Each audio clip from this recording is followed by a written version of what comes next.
Hello, and welcome back to the GTD Podcast. I'm the Norix. I speak for the podcast. Hey, we're back again. I sound kind of low energy. Don't know why. It's probably the large amount of cheese that is currently in my body, because I thought eating mac and cheese for breakfast was a good idea. It really, of course it is. It really slows you down. Nah, eating mac and cheese is always the best breakfast. But no, yes, welcome back once again. Like cereal. I'm here with Matthew as per usual. We are missing a Devin. He may be showing up at some point throughout, not during the episode. And Max is not here, but that shouldn't be unexpected. But we do have an unprecedented new guest of some kind. Unprecedented. What's the word I'm looking for? Unusual? Exciting. Exciting new occupant to this thing I call a podcast. Who are you, strange new man? So I am Zachary Jetty, and I am from the land above the United States. The land of the free? No, that's the US. Never mind. To Britain. Yes. Yes, that place. The Canada place. Yeah, the Canada place. I don't know why I'm pronouncing it. Yeah. That's okay. I pronounce words incorrectly to sound funny. It's my only version of comedy. It's the only version of comedy I have. Yeah. Yes, we have a brand new addition to the podcast. Probably not going to be here. Well, it's just a guest. You know how guests work. I shouldn't have to explain the concept of a guest to you people. But yes, so Zachary, why don't you just give us, before we hop into the main bulk of the podcast, why don't you just give us a bit of background on your history with you, so we can get kind of a, I learned about gaming in 1930. an idea of what you're into. Well, I am a fan of video games, board games, both. I play a lot of Dungeons and Dragons. So I've mostly been playing on PC because I haven't really found any good console games recently, being honest. All right. I prefer indie games.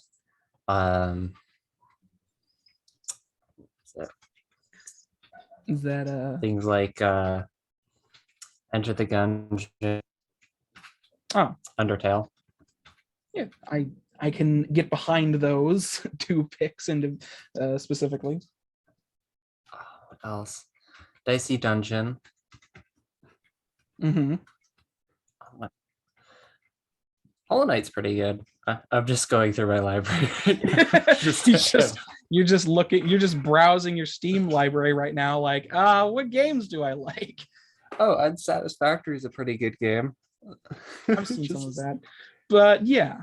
Yeah, like just mostly games about like either exploration or games about creation. I'm pretty random.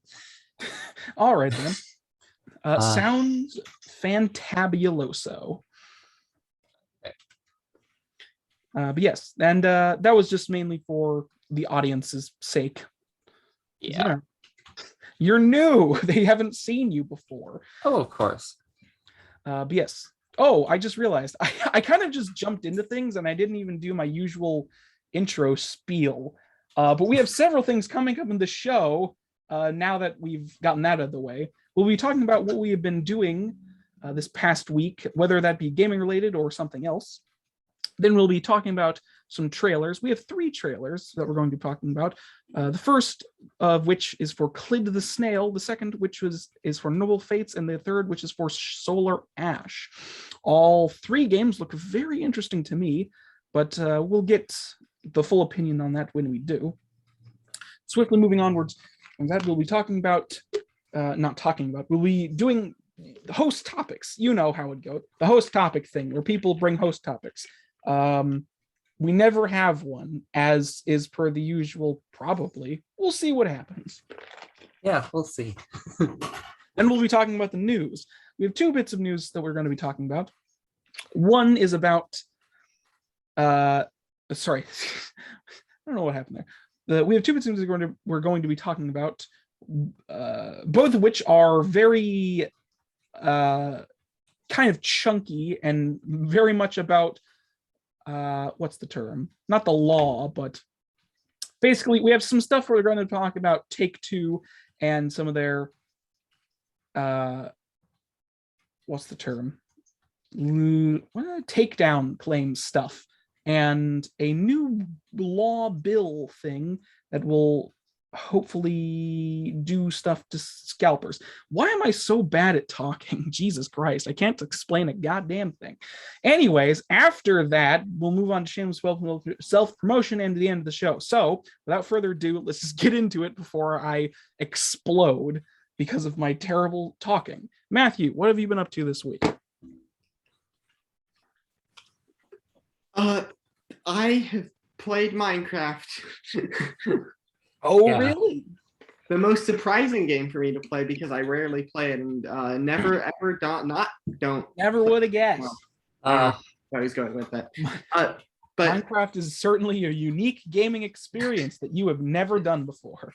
surely, let's continue being sarcastic. Anyway, Heck, I think that was you were on the server with me. yes, Were you? we died a lot on that one. On the ridiculously hard mod pack that we have. A lot of death occurs. We're up to 50 deaths and we haven't even we've just made it to the nether. I see. And most of those deaths happened in like the first night.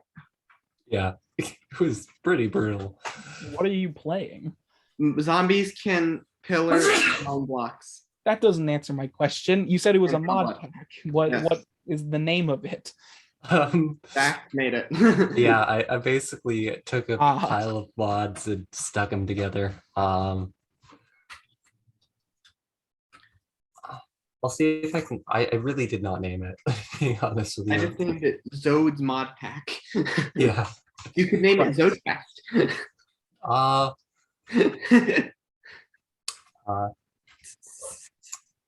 Blood Moon is in there.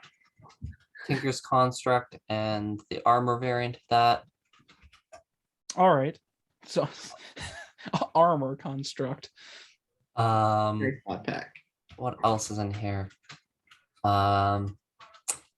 Thermal series is in here, and open module turrets is in here. All right. So it's Yeah. kind of like just a general combination of a bunch of.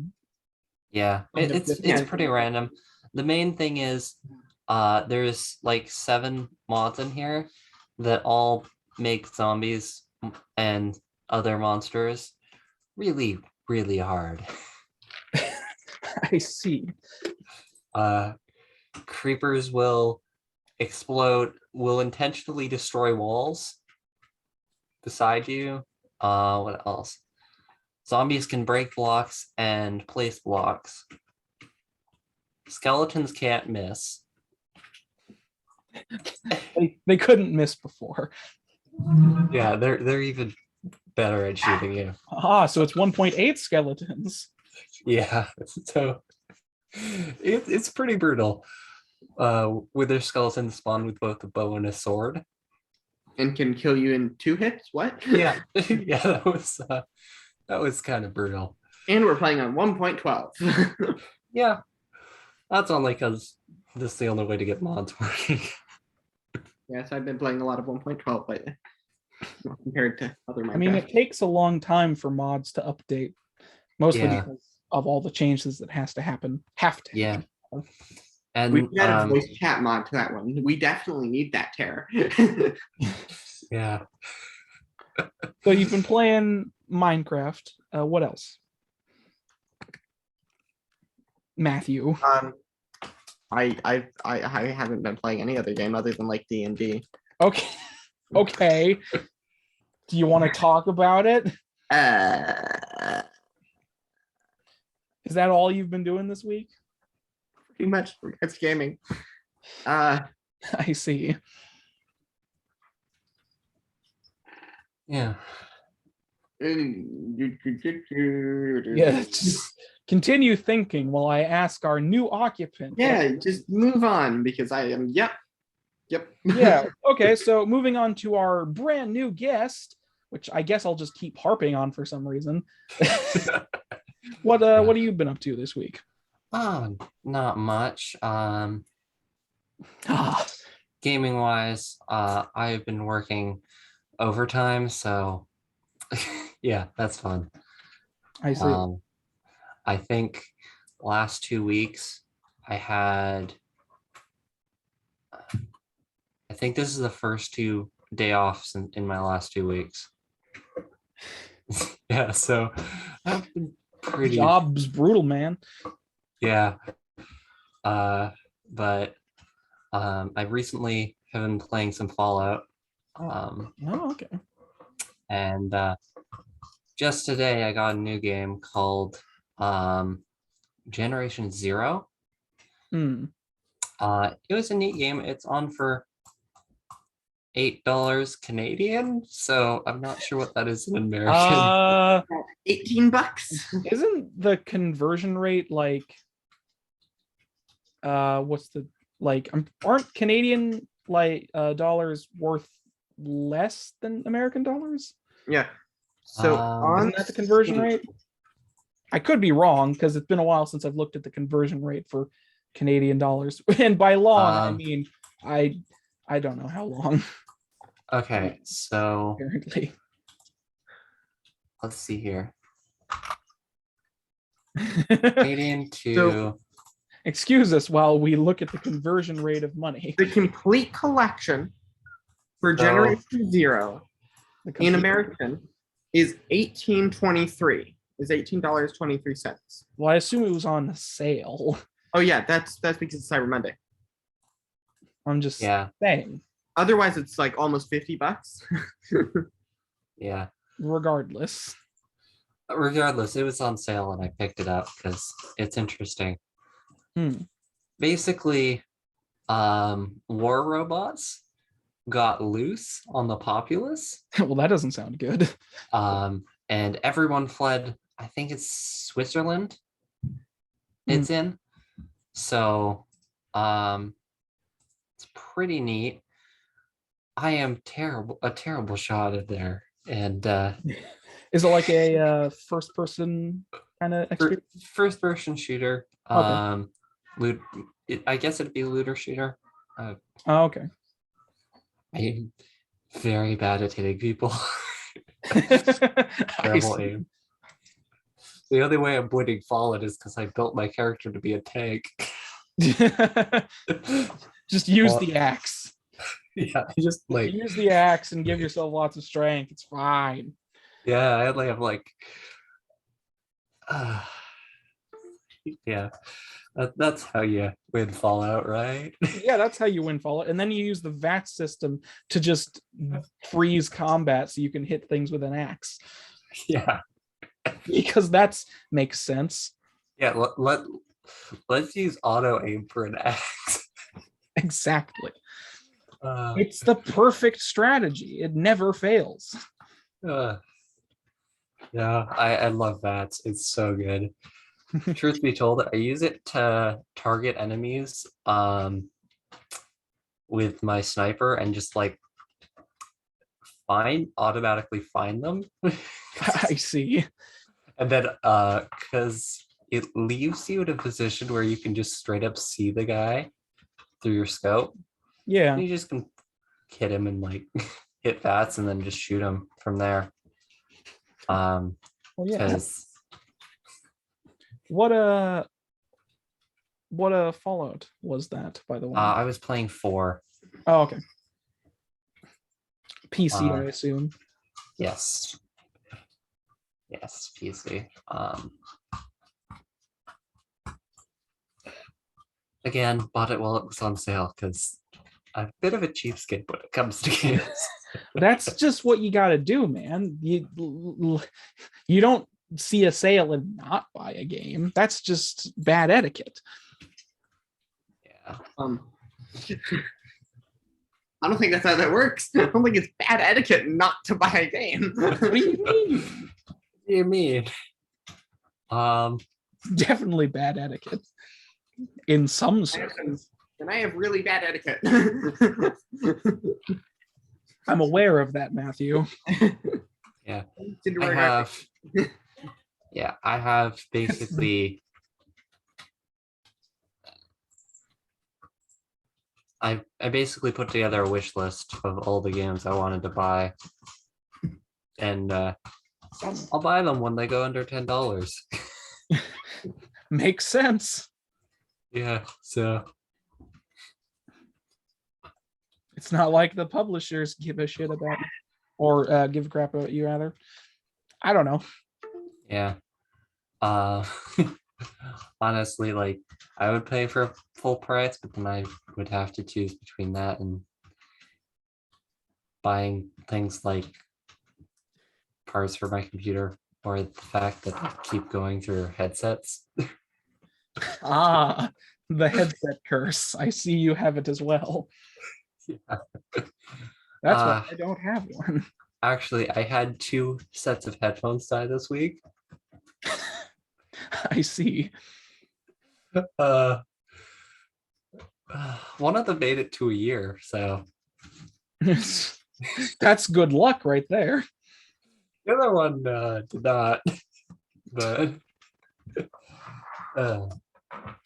yeah, all of my headphones essentially eventually just stop working. That's how they break. They just stop working. that's Like, normal. I'm using them one day and then the sound stops coming out of one end. I'm like, I guess I used it too much. Yeah, no, I think on the one headset I had an average of 8 hours a day on them. So, Quite a lot. Yeah, I'm not surprised that I killed them. They're not supposed to use that much. No, not generally, but then again, headphones are nice sometimes. Yeah.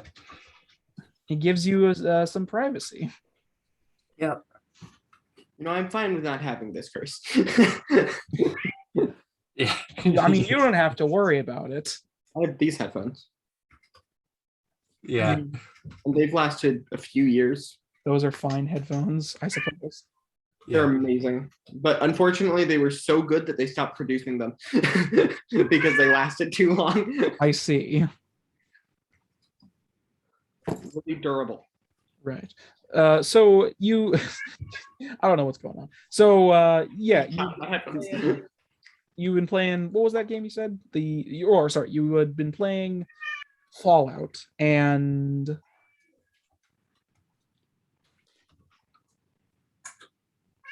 Yes. Just Fallout. What else? Yeah, I was playing Minecraft with Matthew, torturing him with a mod pack I made. I heard from the from Matthew's side. Bouncing off the edge of the sky base we built because the zombies can scaffold or mine through the ground, and it's not very good to build a ground base. Yeah. So we keep hopping off of it with our bouncy slime shoes. I'm. I see. Kind of an issue. That's why we put rails up, but I don't think it's gonna help much. Yeah. Does not sound like it would. We also have slime slingshots that can make us go like 500 blocks in 2 seconds. Yeah. at the right angle. That mod has some pretty good items.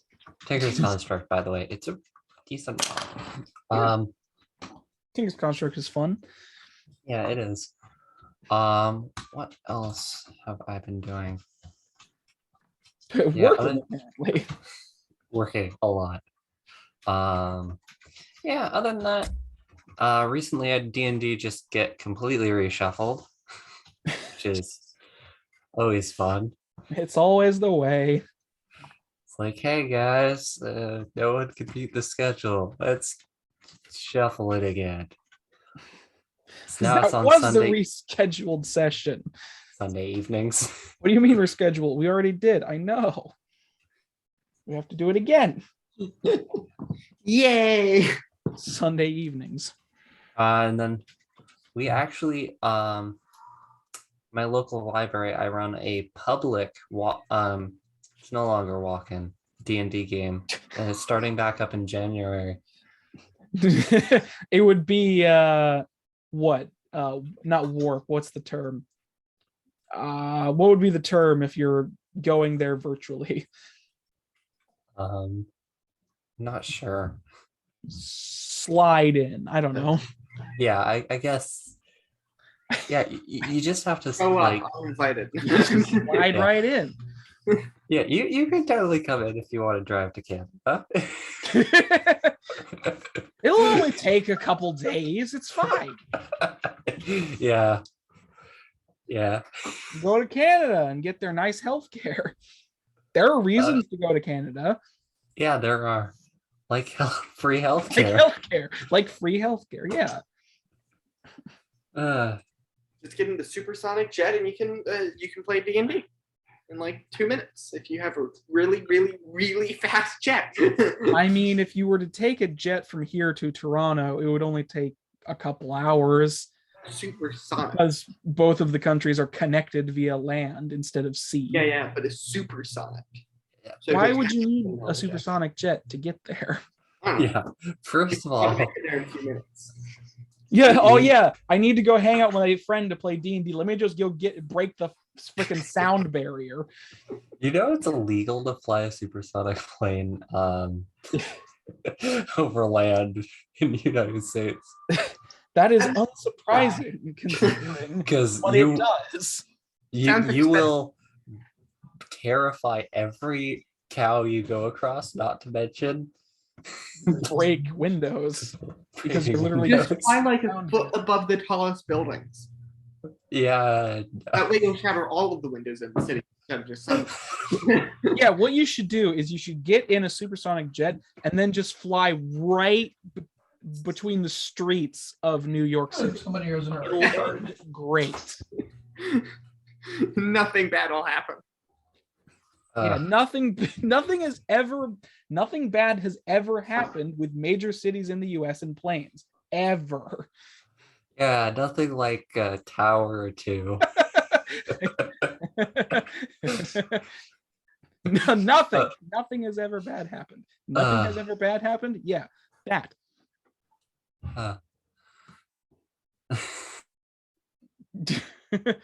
Yes. That sounds funny. So you've been playing games and working and doing D&D. Any more to discuss on that or stuff? I don't know. Not really. Words are hard. Of course they always are. All right. So that's what you've been doing this week? Just to actually confirm, because I was talking incorrectly. Yeah, you're fine. You what? Yeah, I'm fine. I literally haven't done anything else. All right. Cool. Good to know. Why did I? God, I'm terrible at talking. Moving on to me. Let's talk about what I've been doing this week. Well, I'm glad me asked. Okay. All right, Aaron, what have you been doing this week? Thank you for saving me. I don't know what's going on today. That cheese did something to me. All that cheese definitely did something to me because I don't know what's going on. Well, you should try fake cheese. Just as good. It's Yeah, fake cheese is just as good as real cheese, definitely. Uh, so what I have been doing this week is not much, as per usual with these recordings. I did, just to get the games out of the way, I did play a bit of more Smash Brothers. It's not really worth noting. I just played a couple matches and got angry, which is just what happens when I play Smash Brothers online for some reason. I don't know why. I just get angry. It's not healthy for me to play that game. I'll be honest with you. I can't play it for more than 3 matches before I have to set it down.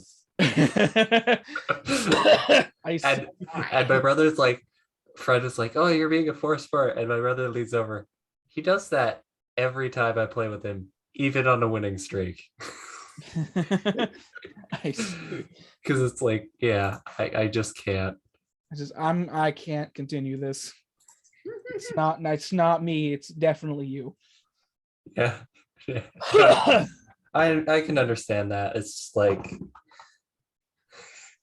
I own Super Smash Brothers. The ultimate one. That's what it's called. So what? Yeah. I was unaware you owned it. I've told you it before. Yeah, On podcast, I think. Yeah. And that is Maybe we can do a 3-way bout one day. Yeah, so we'll all go online and just the servers will lag to absolute crap and it'll be great. Yeah. It's, nothing ever bad happens. Nothing From bad ever connecting to a happens. server. We can all play Little Mac and have a great time with our terrible recovery. Little Mac is hilarious. I actually do like playing Little Mac.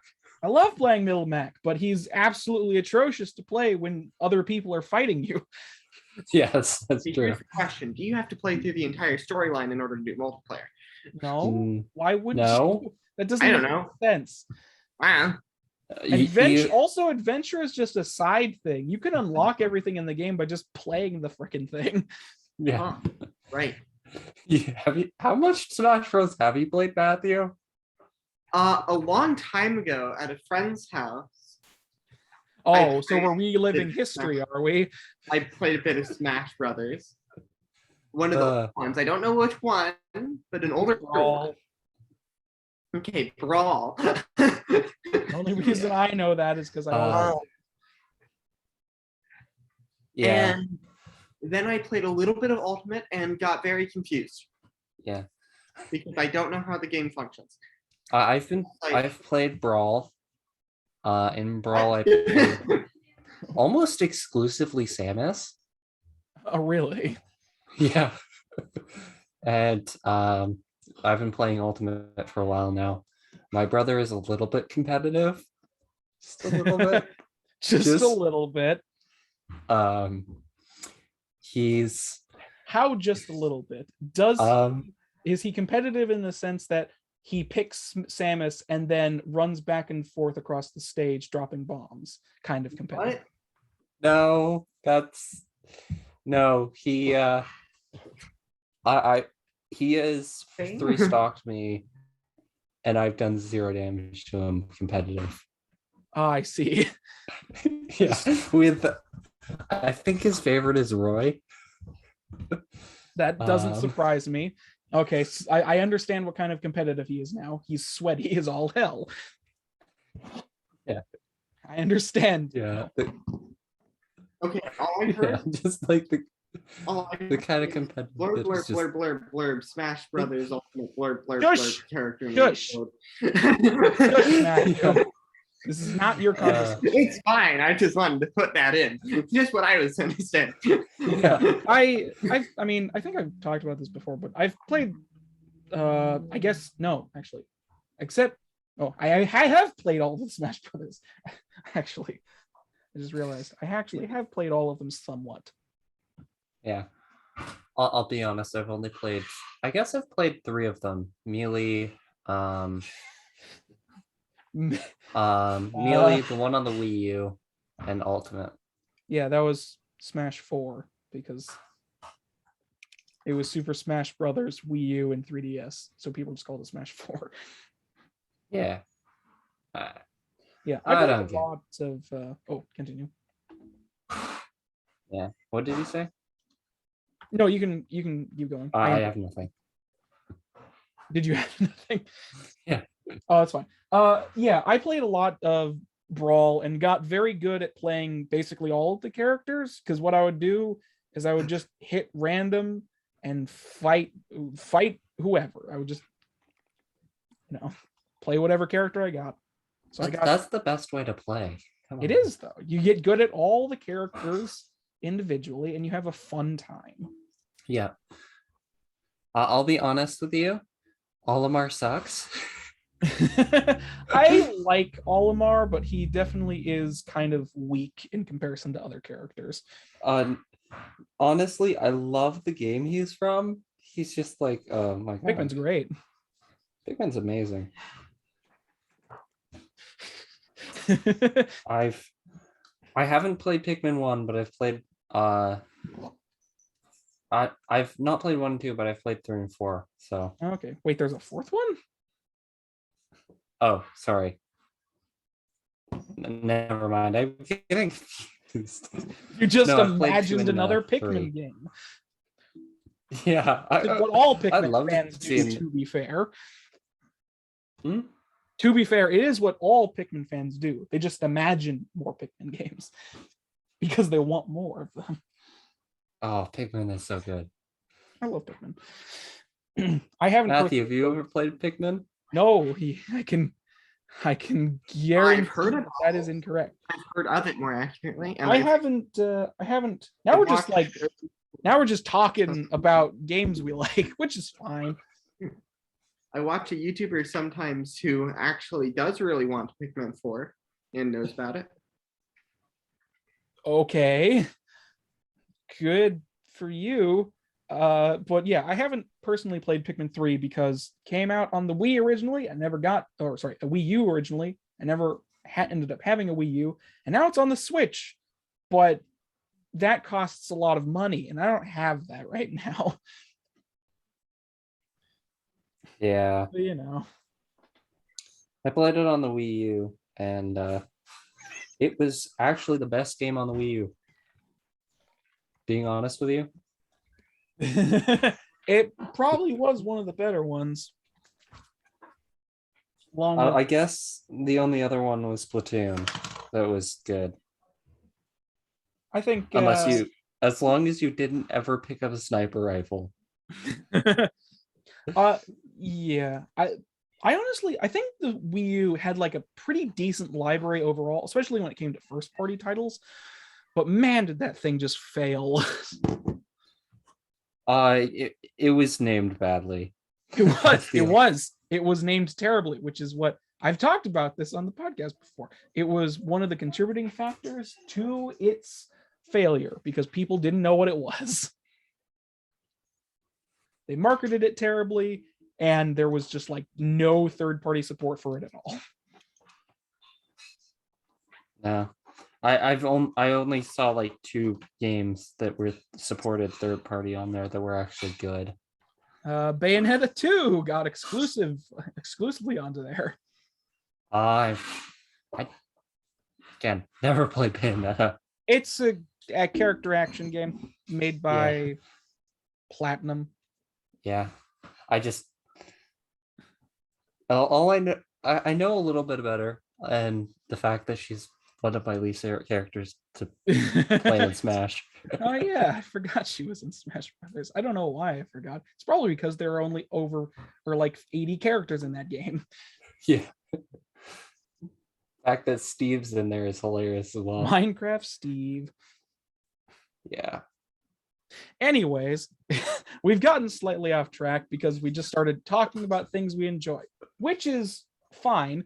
But back to what I was doing this week, which is what I was talking about initially. So yes, I played Smash Brothers a little bit. Then the other minor thing is that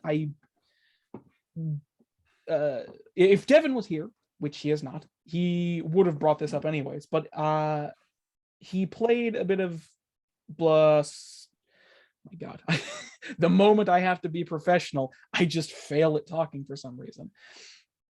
but he played some Dark Souls, and while I watched, and then I played Dark Souls. He watched me play Dark Souls because he gave up after a little bit and then just decided to watch me play. So I played some Dark Souls again. It was nothing. I was just playing it randomly. Nothing really to say about it, other than I love Dark Souls and have played it too much. Yeah.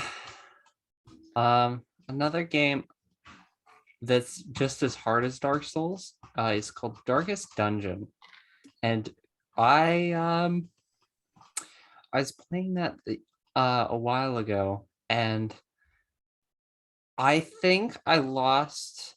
So it's a like, what's the best description of the genre? Like, it's a roguelite, grim dark-esque yeah, fantasy game. And With like RPG elements and character progression systems. Kind of stuff. If I remember correctly. Yeah, I got I think I only got one party past level 5, like level 2, and that was only because I intentionally rushed the upgrade that lets you get high level characters to spawn.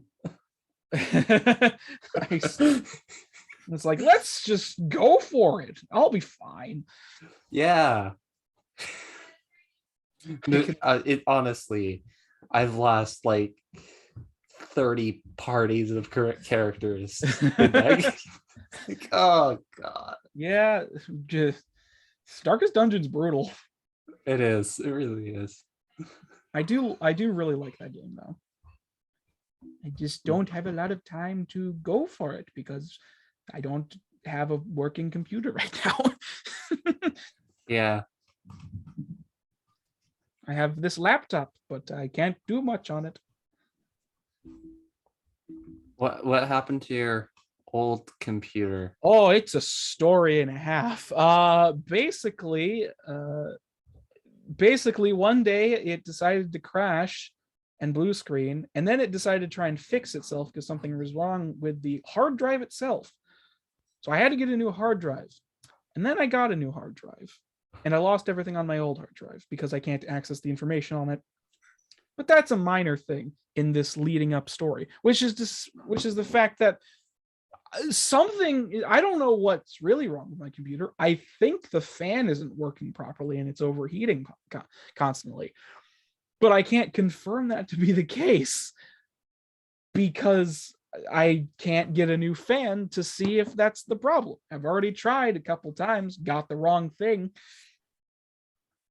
multiple times. This is a very shortened version of like a like a year-long struggle with my computer.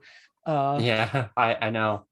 It's just not, and it really sucks because the part I think I need anyways, for my computer is just really hard to find, especially during the end times, where all computer parts in existence have just decided to be overly expensive and hard to get. Yeah. I know. I built my computer just before the end of times, and think the graphics card I got was like a $300 graphics card, which isn't cheap. No, is but going that is for $6. Oh Jesus, doubled in price. Yeah. Oh, man. Chips, man, they are suffocating a lot of business right now. And the problem is, it's not that the problem it's not a problem in supply anymore. It's just that the supply has to catch back up to the demand. Yeah, and it's not doing a great job at that because scalpers are running rampant. Yeah. Which, ironically, we'll get to that in a little bit, but that does actually have something to do with the topic we're talking about today. But we'll get to that in the news section. Anyways, what were we talking about? I feel like I've wasted a lot of time. I've not wasted Yeah. time. We haven't wasted time, but me personally has been rambling a little much currently. Anyways, so yeah, that's what I've been doing this week. Just been random stuff.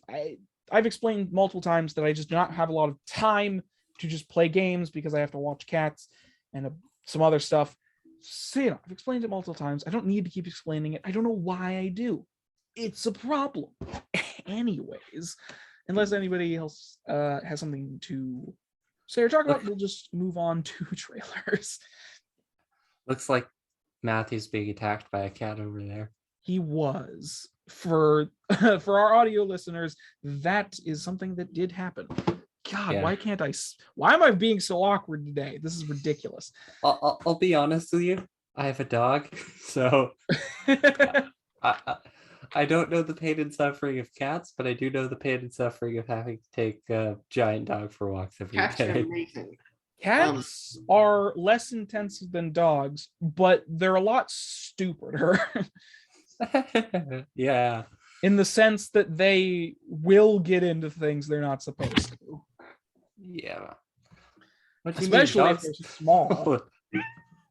Dogs do that all the time. Stop. What are you? Stop. Oh my goodness. The cat was doing this, making you guys sound like. I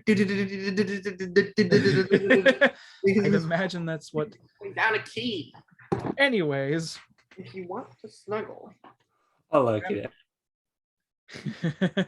Anyways, now Cute little that kitty. the cat has thoroughly distracted us, let's just get into trailers before my brain stops being able to talk. Anyways, so we're getting into trailers. We got 3 trailers we're going to talk about today. The first one of which is for the game Clid The Snail. Now, this is a best way I could describe it. It's kind of grim darky. It's a twin stick shooter where you play as a snail. You play as a snail. His name's Clid. Yeah. Who I mean, it looks rather slick in terms of graphicalness. Can't describe a thing today. Yes, Clid the Snail is a top-down twin stick shooter where you play as a snail called Clid who has a weird snail voice that what's a good example? I mean, I guess it sounds like a snail. I don't know. Yeah, I don't know. This is called an official release date trailer, or the trailer for it. So it's coming out December 15th this year. So it's coming out this December the 15th. If my thing can load, why won't you load? There we go. I'm trying to get to something. Yes. The main sort of plot of the game is that you have to get rid of the slugs from the looks of it. But it's I'm explaining this terribly. But Clid the Snail is, I'm going to say it a third time just to make sure you're aware of what I'm talking about. It's a twin stick shooter. You have the ability to, from the looks of it, you have the ability to like equip different armaments and shells. In the trailer, it says you can equip different shells that have different abilities. I believe I saw something like there was like a shock pack type thing that, what the heck? So this is sounding a lot like Enter the Gungeon or Binding of Isaac. Sort of. Well, both of those are twin stick shooters in their own right. This is this has a 3D. It's in 3D, but it's top down. Oh, and yeah. It has a very I'm not sure if it's supposed to be grimdark, but it has a very grimdark feel in that it's like kind of grimy and dark, and has like a lot of it's kind of like it also has kind of a nice little cutesy feel because, well, it's not cutesy, but like you're playing as a snail who has humanoid features because apparently I do like one thing I do like is the sort of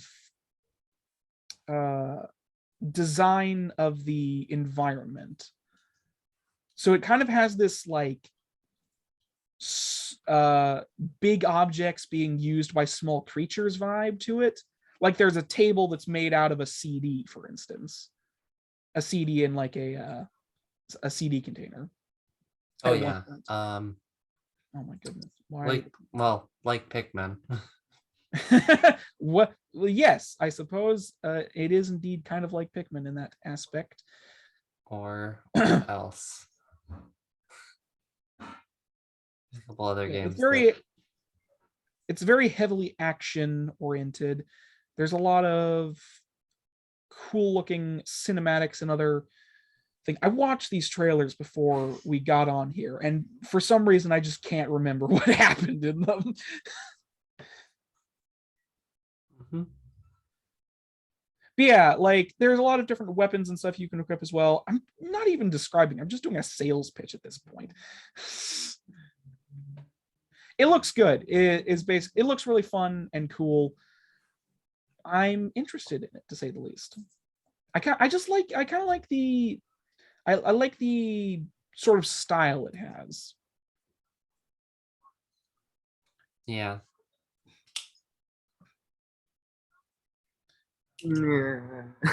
Yeah, and like I said, you're taking on like this slug apocalypse thing. I don't remember what they called it. The slug plague, which is about in line with what I said. Anyway, Yeah, apparently I don't have a lot to say because my brain is melting. But yeah, the Clid The Snail coming out the 15th. Looks very interesting. I rambled a bunch. Why don't you two ramble a bunch? Or any thoughts on it? I'll be honest, I kind of didn't watch the trailer. That's fine. I didn't really have time. That's fine. I've seen one of the launch trailers for Nintendo. One of them was launched on the Nintendo Switch, so I saw the Switch trailer for it.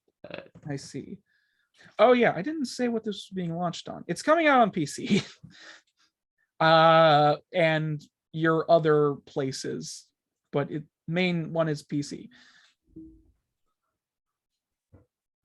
Anyways, but yeah, that's Clid the Snail. I thought I had every time I come into these sections, I'm like, I got lots of stuff to say, and then it just doesn't come out of my mouth because my brain is slopping off the floor, apparently. What does that mean? I don't know. Oh my god, now I'm just rambling. Anyways, I need to stop talking. Matthew, Yeah. what about you?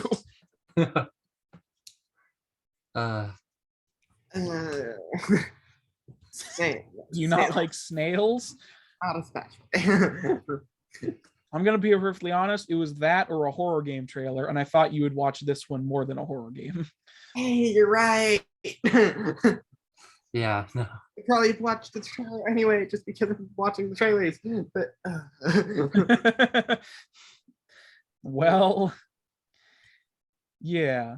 I mean, it's not like it's super unique in its own right. It is just very like, in terms of its actual gameplay, it looks very standard for twin stick shooter fare.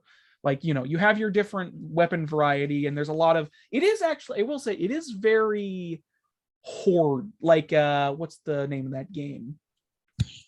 Diablo. Like, yeah, Diablo-esque kind of feel, or at the very least, like, what's the name of that game? Like it looks like you're taking on a lot of enemies all at once. It's kind of like Horde, like bullet hell, except it's monsters instead of bullets, kind of thing.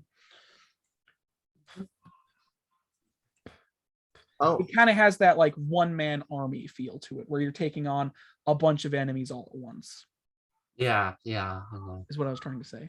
And I do like that feel. I think it fits the aesthetic of the game. And otherwise, I mean, I'm interested to see what else there is in it, but it does seem like your general twin stick shooter affair. But that's about it from me. Apparently my brain decided, talking. That's something I can do now. Yeah. Anyways, unless either of you have anything more to say about Clid, we'll just move on to the next trailer.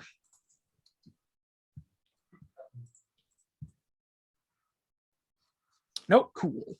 Yeah, okay. All right. Next up, we have the announcement trailer for Noble Fates. This is a top-down.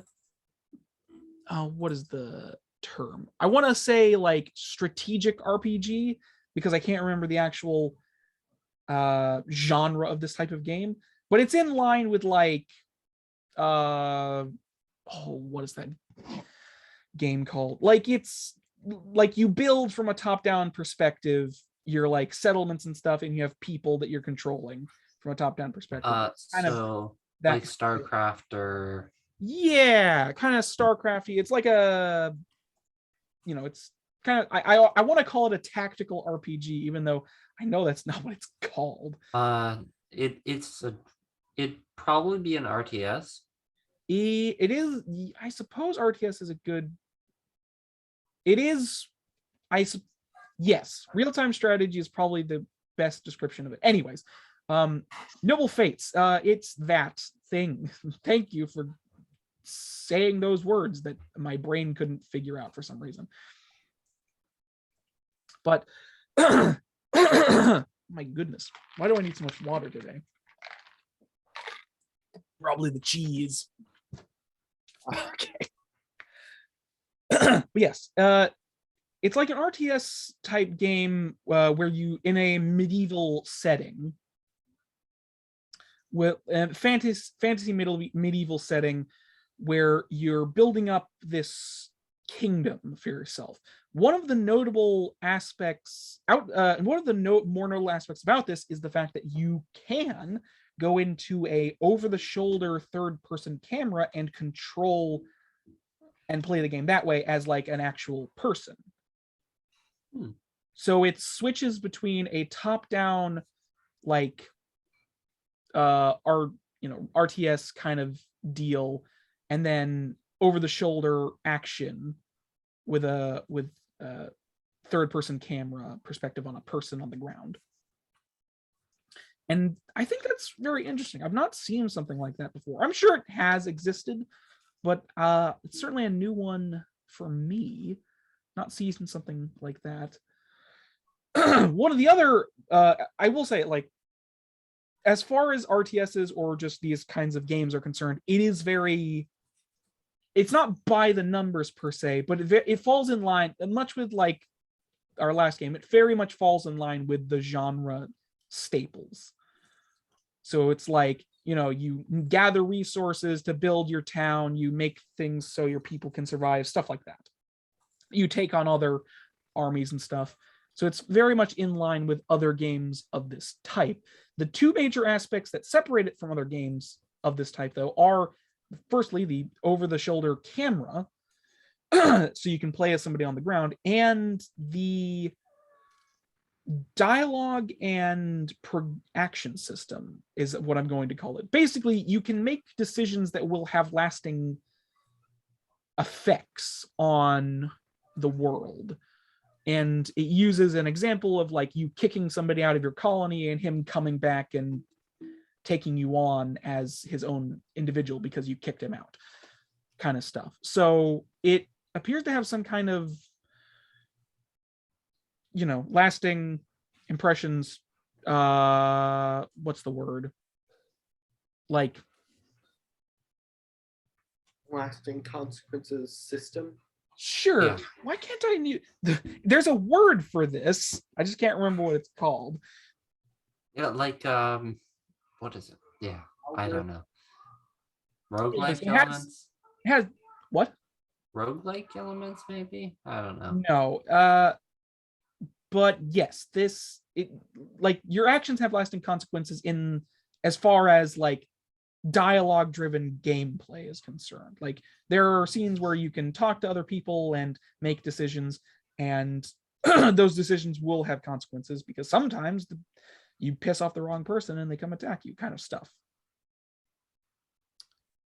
The other major thing about this game is that the main goal appears to be to secure your fate as like a noble monarch type person, because there appears to be like portals that you need to attack that spawn demons that destroy your stuff. The other major thing about this game is that it actually has a pretty neat like destruction engine from what I've seen. Like the destruction engine, it's not like super complex, but it does have a nice little destruction engine. Like, attacks will actually do damage procedurally to your stuff. So it doesn't just like all break at once. It actually has procedural like damage to your buildings and stuff. And I think that's interesting. That is. Yeah, Noble Fates. What do you two think? Doesn't sound like a bad game. I gotta go look it up on Steam now. It is coming out. It'll be coming out of early access December 14th. So that is another announcement trail. I do find it funny that it was announced roughly what day, like 10 days before it is launched. But whatever. Yeah. What about you, Matthew? It looks interesting. That's about the reaction I expected out of you. So it's coming out in early access in December 14th, I think. Yeah, December 14th this year. That's a good thing. Yeah. It looks very interesting. I will say. And like I said, it doesn't like outside of the things I listed, it doesn't seem to do anything more special with the genre it's been placed in. But I mean, it seems like it has itself set up pretty well. So it doesn't look like there are some early access games that you can look at the trailer and say, that does not look good. There are definitely games that you can look at and say, like, oh, this is coming out of early access. Well, this is not even close to being finished. It looks like it has a lot of content and stuff already there for you to mess with. It doesn't feel like a half-baked project. Yeah, it's like the best example I think is the game shoot, I have the same problem as you were. Things are hard to remember, man. What's it called? No Man's Sky. Oh, well, I mean, that wasn't an early access game, but it dropped. And it did have that problem. It dropped and it was like, oh, this is garbage. Yeah. And then now it's actually not a terrible game. It only took them 5 years, or I don't remember. Did that drop in 20? I'll make an example of another game. Was it really? There's a game called Satisfactory that dropped around the same time, actually. Really? But instead of dropping into what was it? Just straight on the market, they dropped in early access.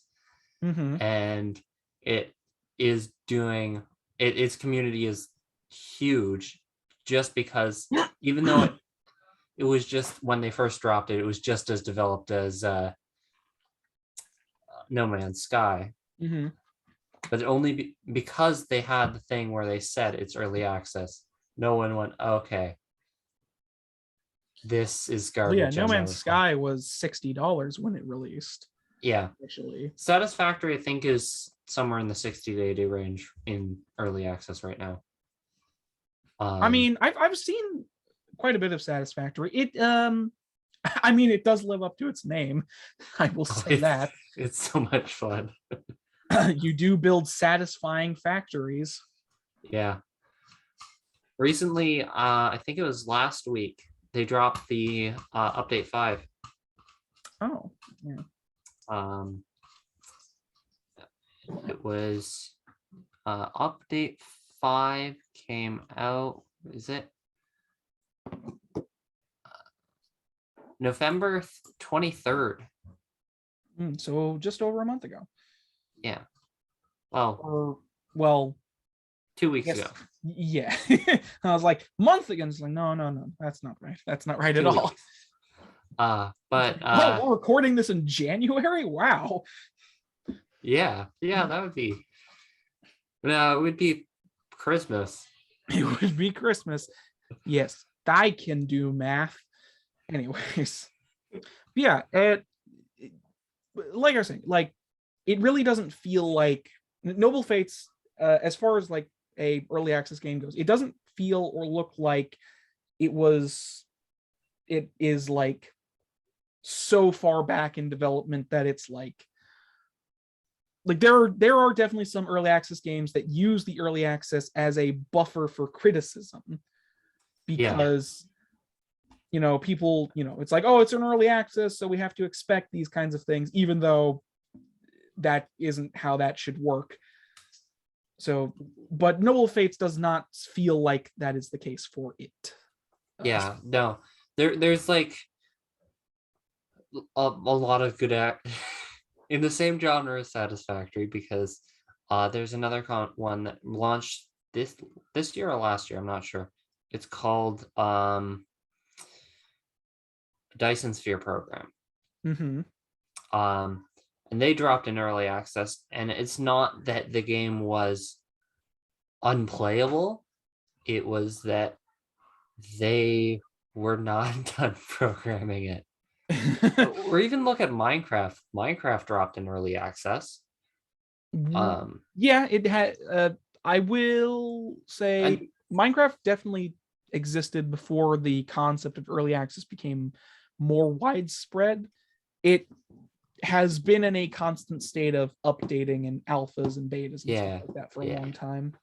It has, but like what the early access idea is, you can get people on early as game testers and design the game better through that, but not through Q&A testers. But you can't just put out a game that's garbage on early access and hope it succeeds. Yeah, there are so many games that just go to die in early access on Steam. It is ridiculous. It is. I could talk forever about a lot that Steam's early access program and Steam's current, like how games currently get onto Steam in general is just terrible. Like the way developers can get games on Steam is they basically just give Steam $100 and their game pops onto the storefront. It doesn't matter what the contents is, it'll just appear there with no rhyme or reason. Yeah. They say they're looking at what it is, but clearly they aren't, because some games have been recorded as having missing activation files, so you physically cannot play the game. That's hilarious, actually. Yeah. The only reason Steam is as successful as it is because it's really the only major, what's the term? It's really the only major marketplace for online video. Have you ever used the Epic Games Launcher? Oh, have I? It's not perfect. No, it's not. In fact, the only reason it's successful at all is because Epic Games is literally burning money in order to get into the marketplace space. Yeah. Because otherwise it would be incredibly unsuccessful. Yeah, no. Honestly, I do think Epic Games is a better company. That's debatable. But Like Steam and Valve have done a lot of shit, but Steam and Valve have done a lot of stuff, but at the same time, Epic Games, they're not on They're the not up and up. they're not perfect. No company is. But they do seem to be doing a decent job. The only problem is, oh look, Oh, is well, that what do you Devin? know? Well, it appears Devin has crawled out from his abyss and appeared before us. We are currently in talking about trailers, so you've missed half of the podcast, but that doesn't matter because we're still going. I thought you might be. Yes. Yes, we're where did Matthew go? It doesn't matter. Yes. I think he vanished. We traded a Matthew for Devin. We traded. It was a successful evolution. Yeah. I don't know. But yes. Moving swiftly onwards. Yes, Epic Games. I don't know. I don't want to go off on too many tangents because we've already been talking a while, but I have my problems with them. Yeah, I get you. The problem is they're trying to open a market as competition to Steam. If you're looking in a game designer standpoint, Epic Games is a better store to have. But in the standpoint of the industry, it might not be the best. Yeah, that's a whole thing. That's a conversation for a different day though. Oh yeah. I don't have any news on their current dealings, but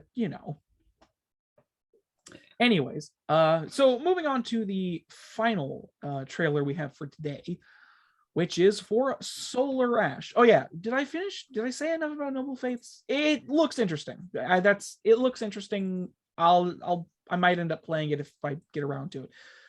Anyways, moving on to Solar Ash. Am I moving too fast? Probably. Oh, always. So yes, where was I? My brain's breaking in front of my eyes. So last trailer for today is the launch trailer for Solar Ash. So Solar Ash, we've been getting stuff for Solar Ash for the better part of a year, ever since it first sort of got revealed during the PlayStation 5. I think it was the PlayStation 5 reveal event. So we've been looking at Solar Ash for a while. I believe we've talked about Solar Ash before on this podcast, but Solar Ash is the newest game from the developers of Hyperlight Drifter. Characters of Hyperlight Drifter, which are Heart Machine. And why can't I? Yes, and this game has already come out because it's launch trailer. So this game came out at the time this will go up like 5 days ago. So it's already out and people have probably already played a bunch of it and know what's going on. But I'm here to do the post news. Anyways, but yes, Solar Ash, it's why can't I just do anything with my existence? But Solar Ash is Is it good? Is it bad? Is it good? Well, I like Solar Ash visually looks really, really stunning, just in general. But Solar Ash is a fast-paced action-y type game that kind of reminds me of like Shadow of the Colossus in terms of like taking down large creatures as a small humanoid. Because there's like a bunch of like really massive creatures that you're like go scaling and taking down, and it just looks so freaking gorgeous, man. I love the art style so much. Like it has this weird extra dimensional space feel to it. And like, I don't even know how to like, there's like these gorgeous shots of like space and black holes and all these weird creatures all throughout the trailer itself. But some like I don't know, it looks super cool. And the one thing, the movement in the game especially, how do I my goodness.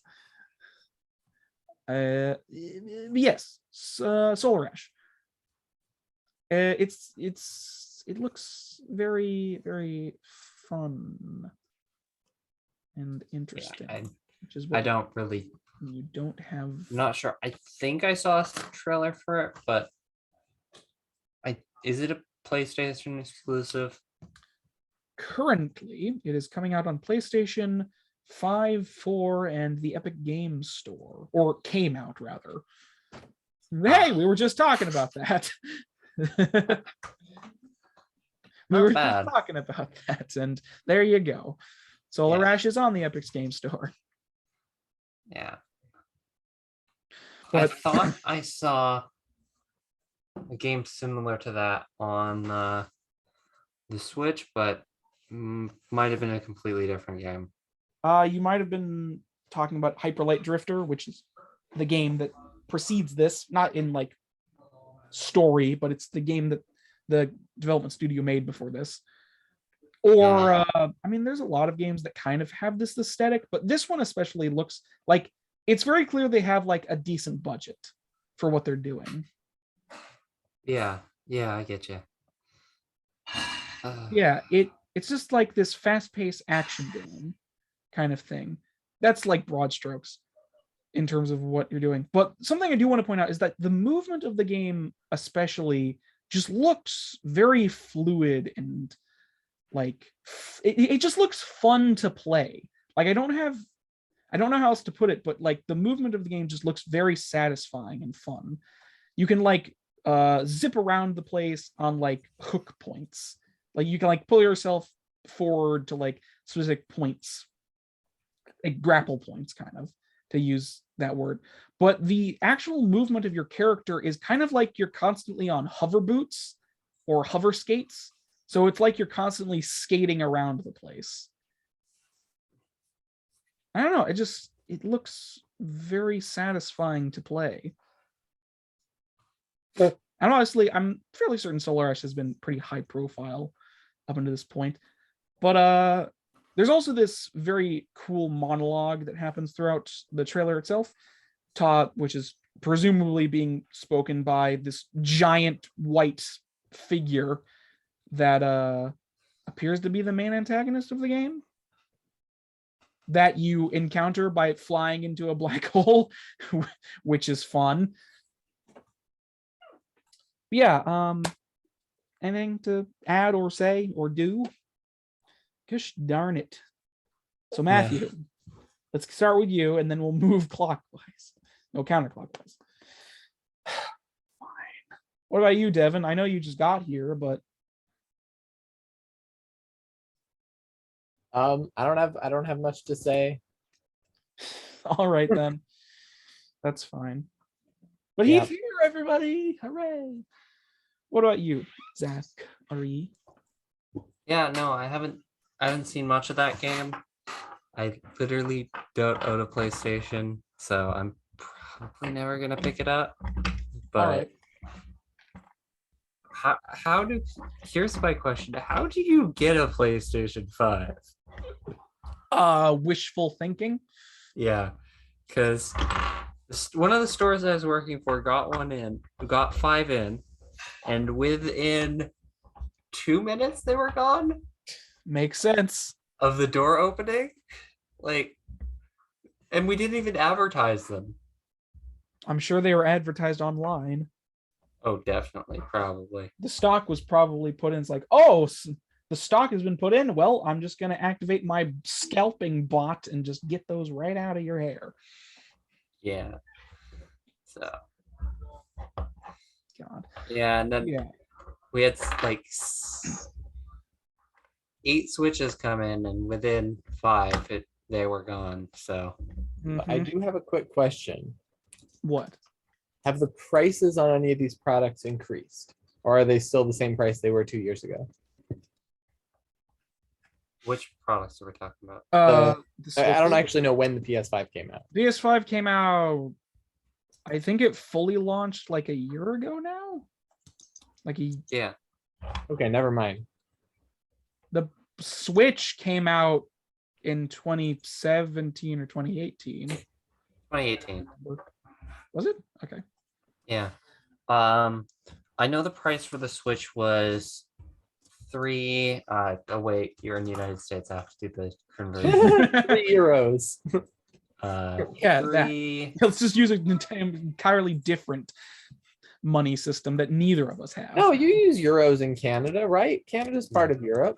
No. No, we don't. We use Canadian Near dollars.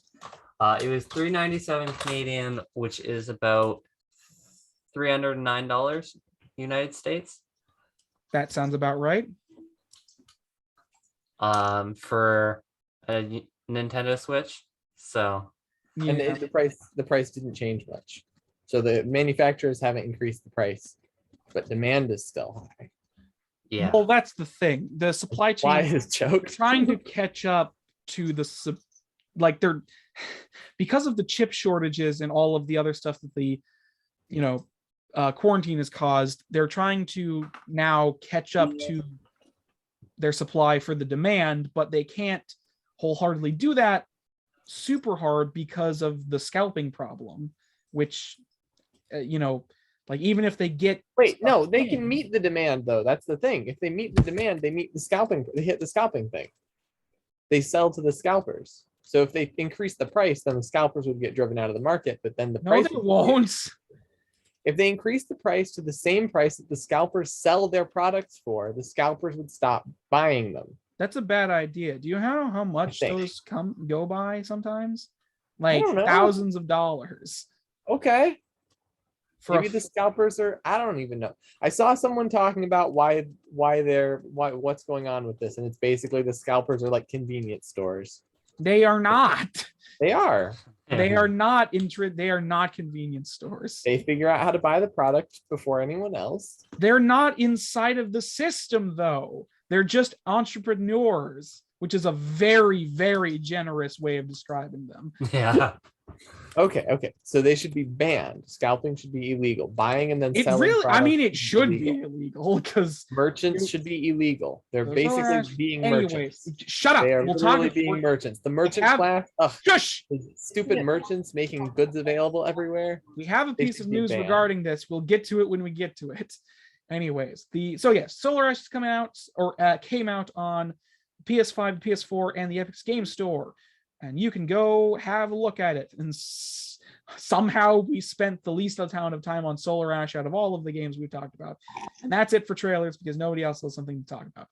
Solar Ash looks good. Yeah. Okay. Okay, are we good? Yeah. Okay. Moving on. I think we lost Matthew though. Okay. Yeah, moving on to host topics. So I'm just going to assume nobody has one, but if you do, just raise your voice. I have a one that I gave it as an example, but I decided I want to give it just because. Okay. Do video games cause laziness? No. That's the end of that. You have to look at it in two ways. Are we talking about video games? Basically, Definitely, we can all agree. Video games definitely do not directly cause laziness, but do they allow laziness? I mean, here's the thing. If because somebody's going to be lazy, they're going to be lazy.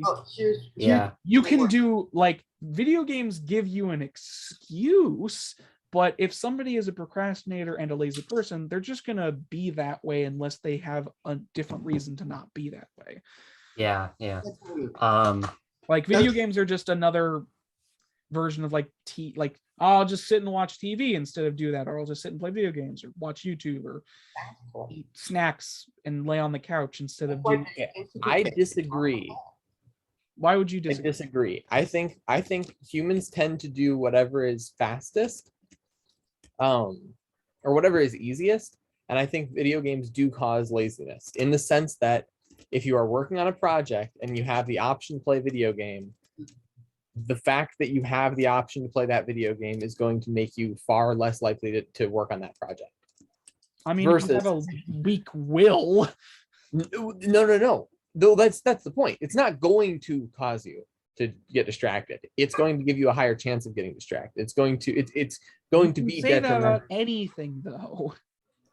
You can, but video games are particularly good at this because they are made to be fun. The goal of the video game is to be fun. Yeah, you do bring up a good point with video games being slightly distracting with it's just, and this is true. You're correct. This is true of TV and stuff. I don't think it causes any more distraction that we wouldn't have already had.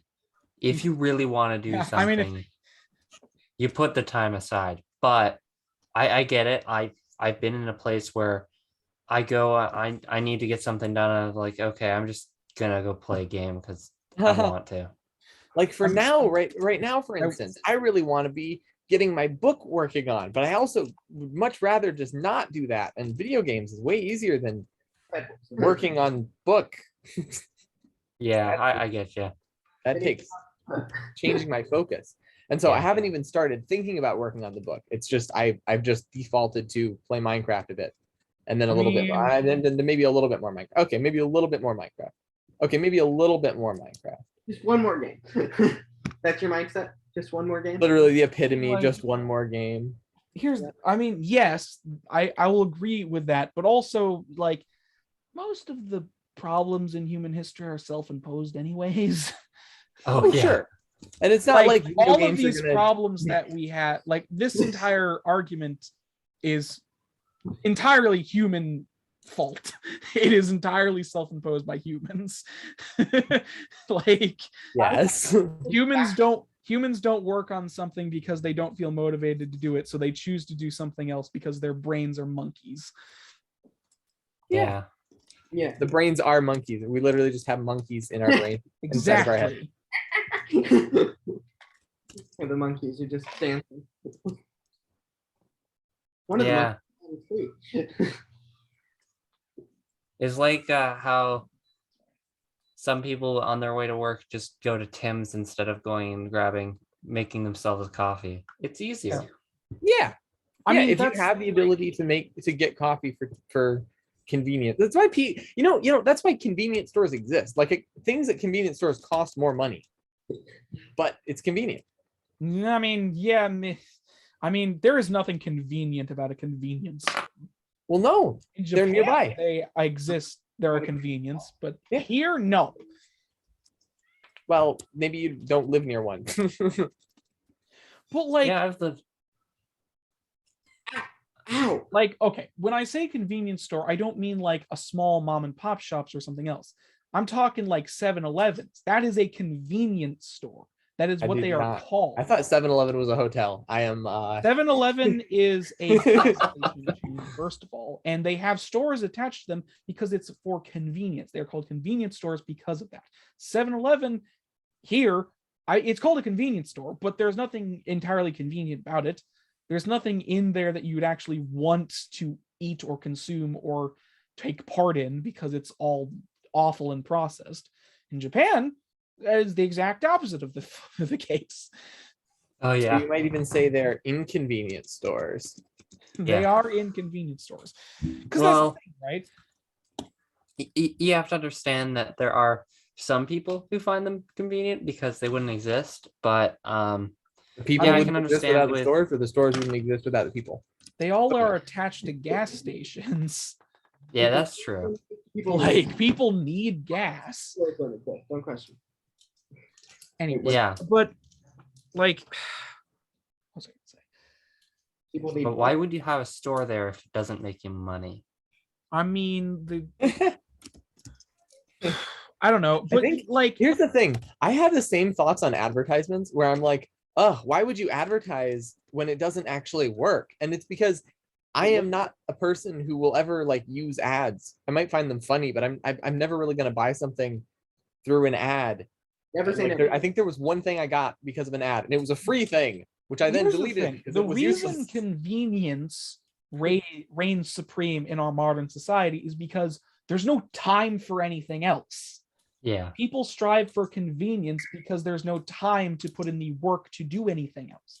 People will go out of their way to buy like fast food or something else because they don't have the time to make their own food. They need to get to work or do something else. There's no time. Aaron, in our society, people will save money in order to be able to spend time sitting around in the grass not doing anything out on the beaches.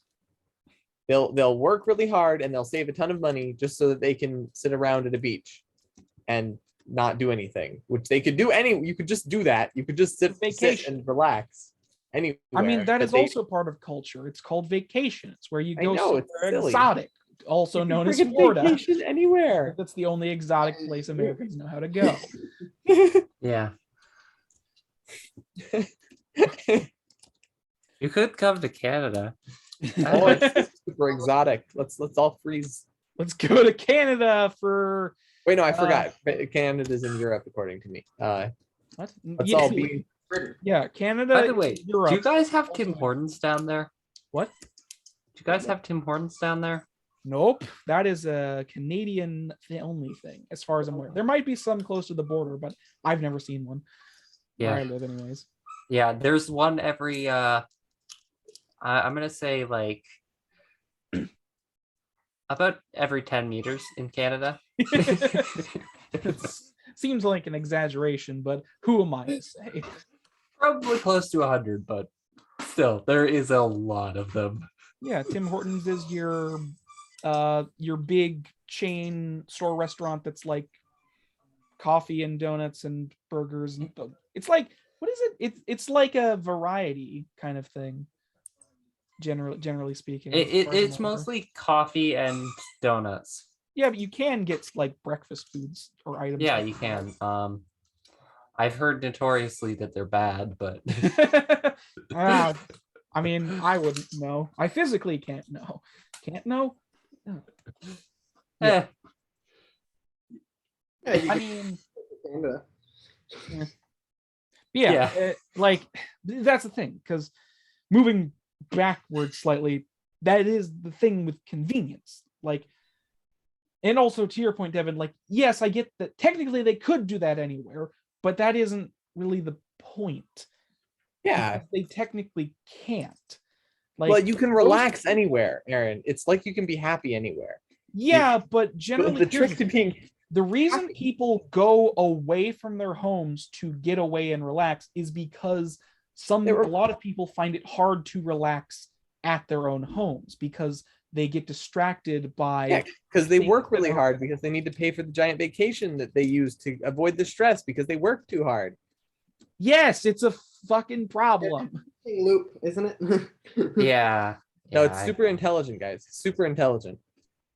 Smartest in the universe. See, there are places I want to travel in the world, but I want to travel there to see the architecture. People use their vacation in this country. Devin, very off-topic question. Have you watched The Story of Stuff? The story of... No, I have not. I'll send it to you. Cool. Good to know. All right, then. Yeah, we've gotten out of hand based on our original topic. But, like, all in all, no. Video games do not cause any more than there would be otherwise. I mean, you could read a book and it would be the same process. It's also just a media type thing. It's like some people just enjoy different types of media. No. you enjoy Minecraft, so you just play Minecraft. But you could also just read a book, which would be the same process. Instead of doing, it's all just procrastination. It's like, I don't want to do what I'm supposed to, so I'll just do something else. Procrastination. Video games are an effective, easy. Well, like imagine the ancient video games or the ancient replacement for video games, the ancient games. It's like, all right, guys, let's play with the rocks. Oh my gosh, the rocks are so interesting. We don't know how to read. So paintings, rocks, music, sticks. Let's let's bring music into this equation.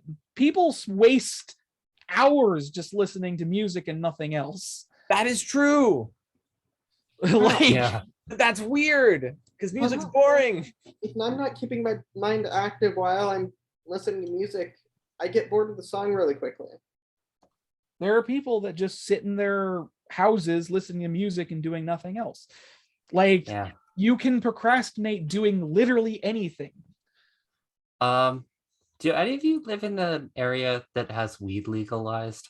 I don't know. Yes, maybe we live in the state that has weed legalized. I don't pay attention to it, so I wouldn't know. So my neighbor smokes, because we live in, it's legal in Canada. She smokes so much weed. I have a neighbor who does crack. Oh, 1 second. It's legal to do crack in Oregon, but you may not actually know it is actually legal in Oregon. Yeah, it is. Weed is legal in Canada. Okay. Yeah. Not comparing crack and marijuana, by the way. So it's not like she's breaking the law, but she smokes so much of it that we have to, like, you go outside and you just smell this obvious aroma of weed. You could probably, if you stood near her side of the house, if you could probably get high over there just from the you could get you could probably get a contact high from just licking her house. Yeah, probably. See, that's an example of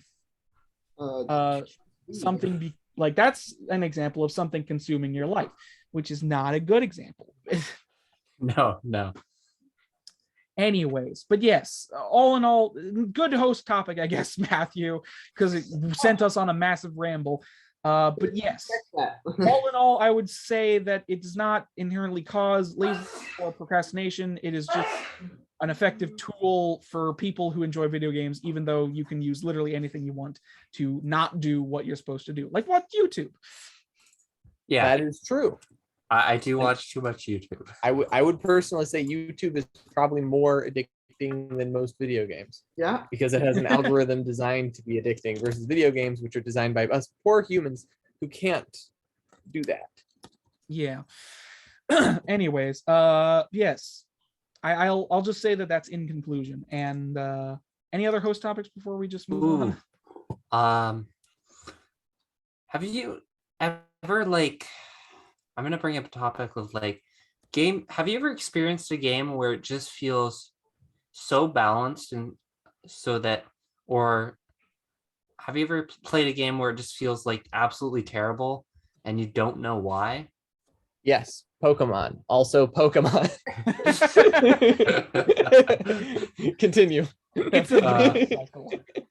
I've played games where, like, you can tell, like, where the game balance is just so bad.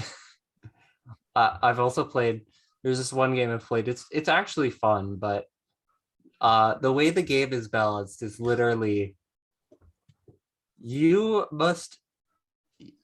everything you get is insane, and the only way the enemies beat you is the power of all the enemies just doubles every round. Oh, I see. Yeah, so you have to come up with a way with the insane cards, like powers you get, to beat ever increasing ramp. And it's called Monster Train. It's based off of Slay the Spire. Oh, okay. It's really interesting game, but like, game balance wise, it's just a hilarious way to watch a game balance, because you play Magic and it's like, okay, here's the power curve. This game, it's like, okay, so here's the power curve.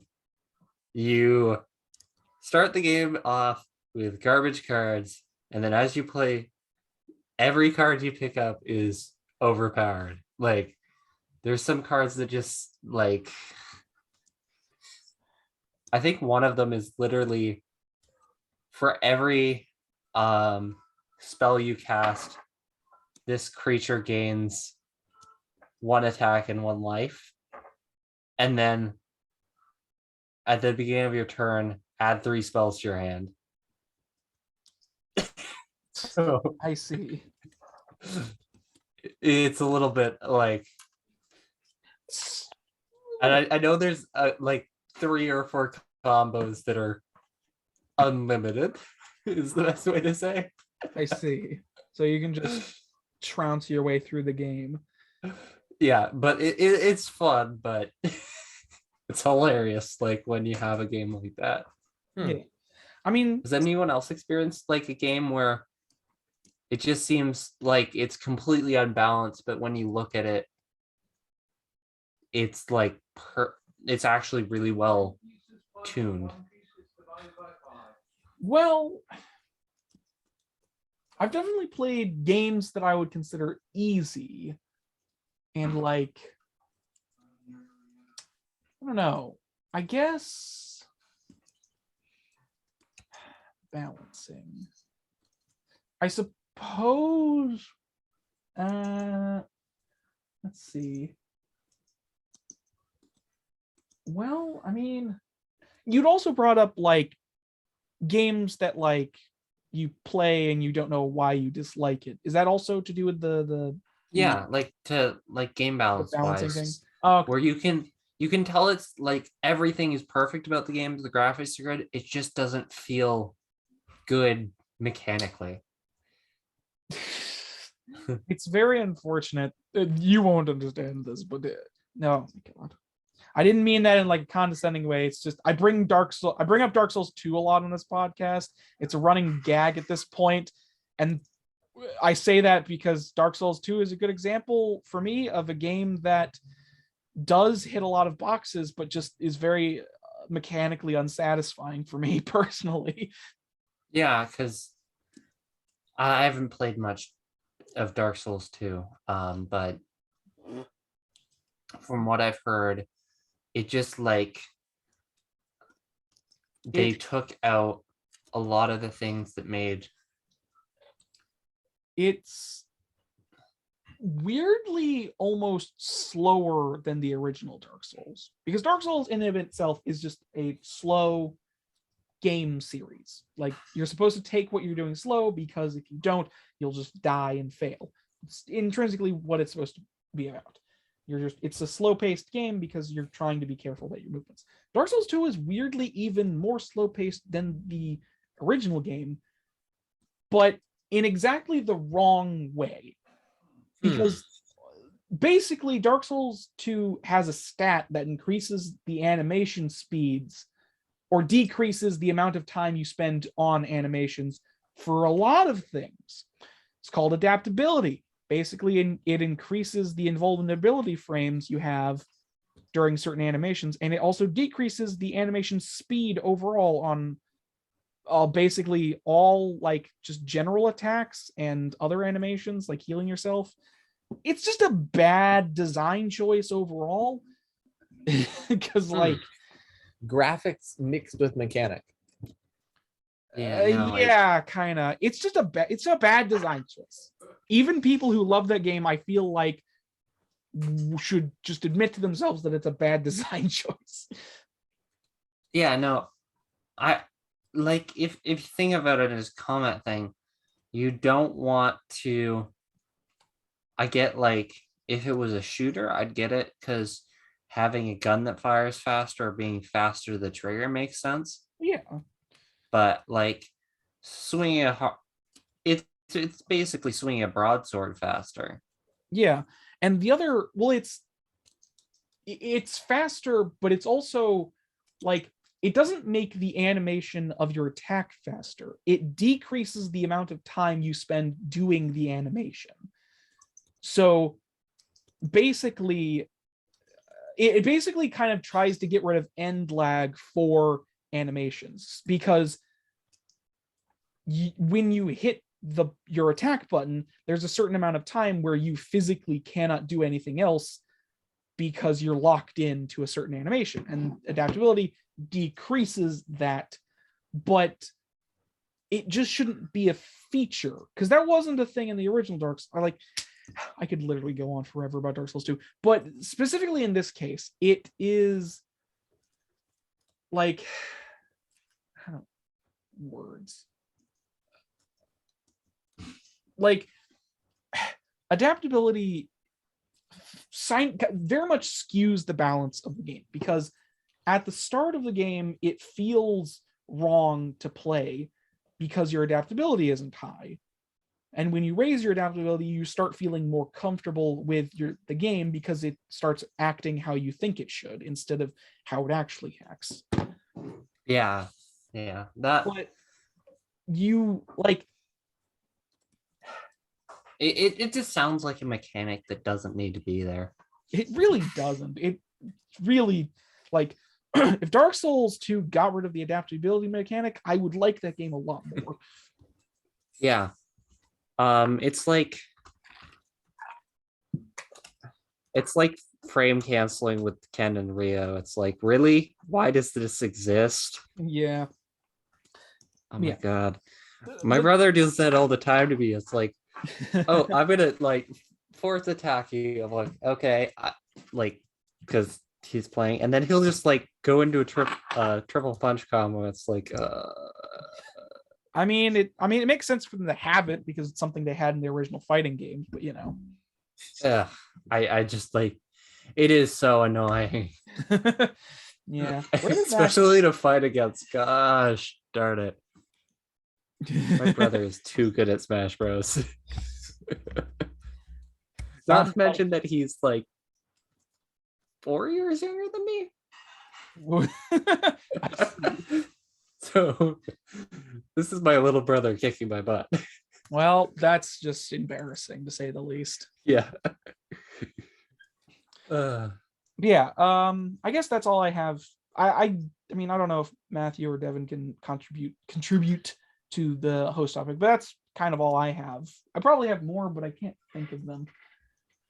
But that's like an example of, a game that just feels mechanically imbalanced to me anyways. Yeah. I would say the original Pokemon game felt extremely well balanced. The original Leaf Green and Fire Red, what I'm talking about. Yeah. They're just so Those fun are to play. not the original. I know, but what I mean is the ones that I played, although that wasn't even you played the better versions of those games because it had rebalancing from the original, which I really liked the way than they it did the was. rebalancing. I really like the way they did games. The balancing was very weird, and it had weird invisible stats, if I remember correctly. All of them have invisible stats. Well, no. What was the thing with the original Pokemon Fire Red or Pokemon Red and Blue? There was like, oh, why can't I remember? There was something that they did in that game that basically made it like, oh, I don't remember. It doesn't matter. No. Yeah, you continue if you haven't. I just thought the Pokemon game, it had the original Leaf Green, specifically from my memory of my playthroughs, because I played it through a couple of times a while ago.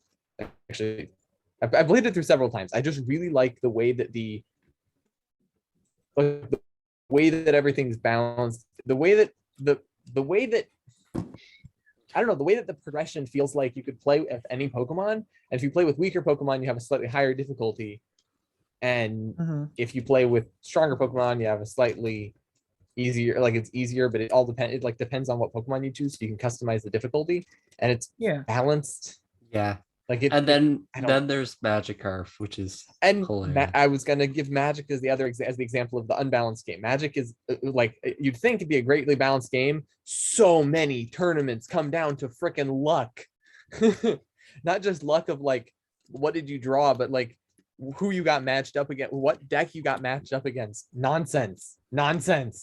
Yeah. Magic the Gathering. Oh, do you know what? I gave up trying to make a competitive deck. I just make decks that are fun. And then there's the one deck I made, which is just rude. I built a competitive Magic deck. Mm-hmm. I built a couple of competitive Magic decks. One of which currently it's a really cheap deck to build if you take all the cards. You take all the cards, you got your 2 mana 5/5, you've got your 3 mana creature that whenever you cast a spell, you create a 4/4, and it has hexproof. And it's a card that's like 50 cents. Yeah. Yeah. And so you've got all these really good cards, and the only problem is that it's a 5-color deck, and if you want to have good lands, it'll cost you like $300 for land.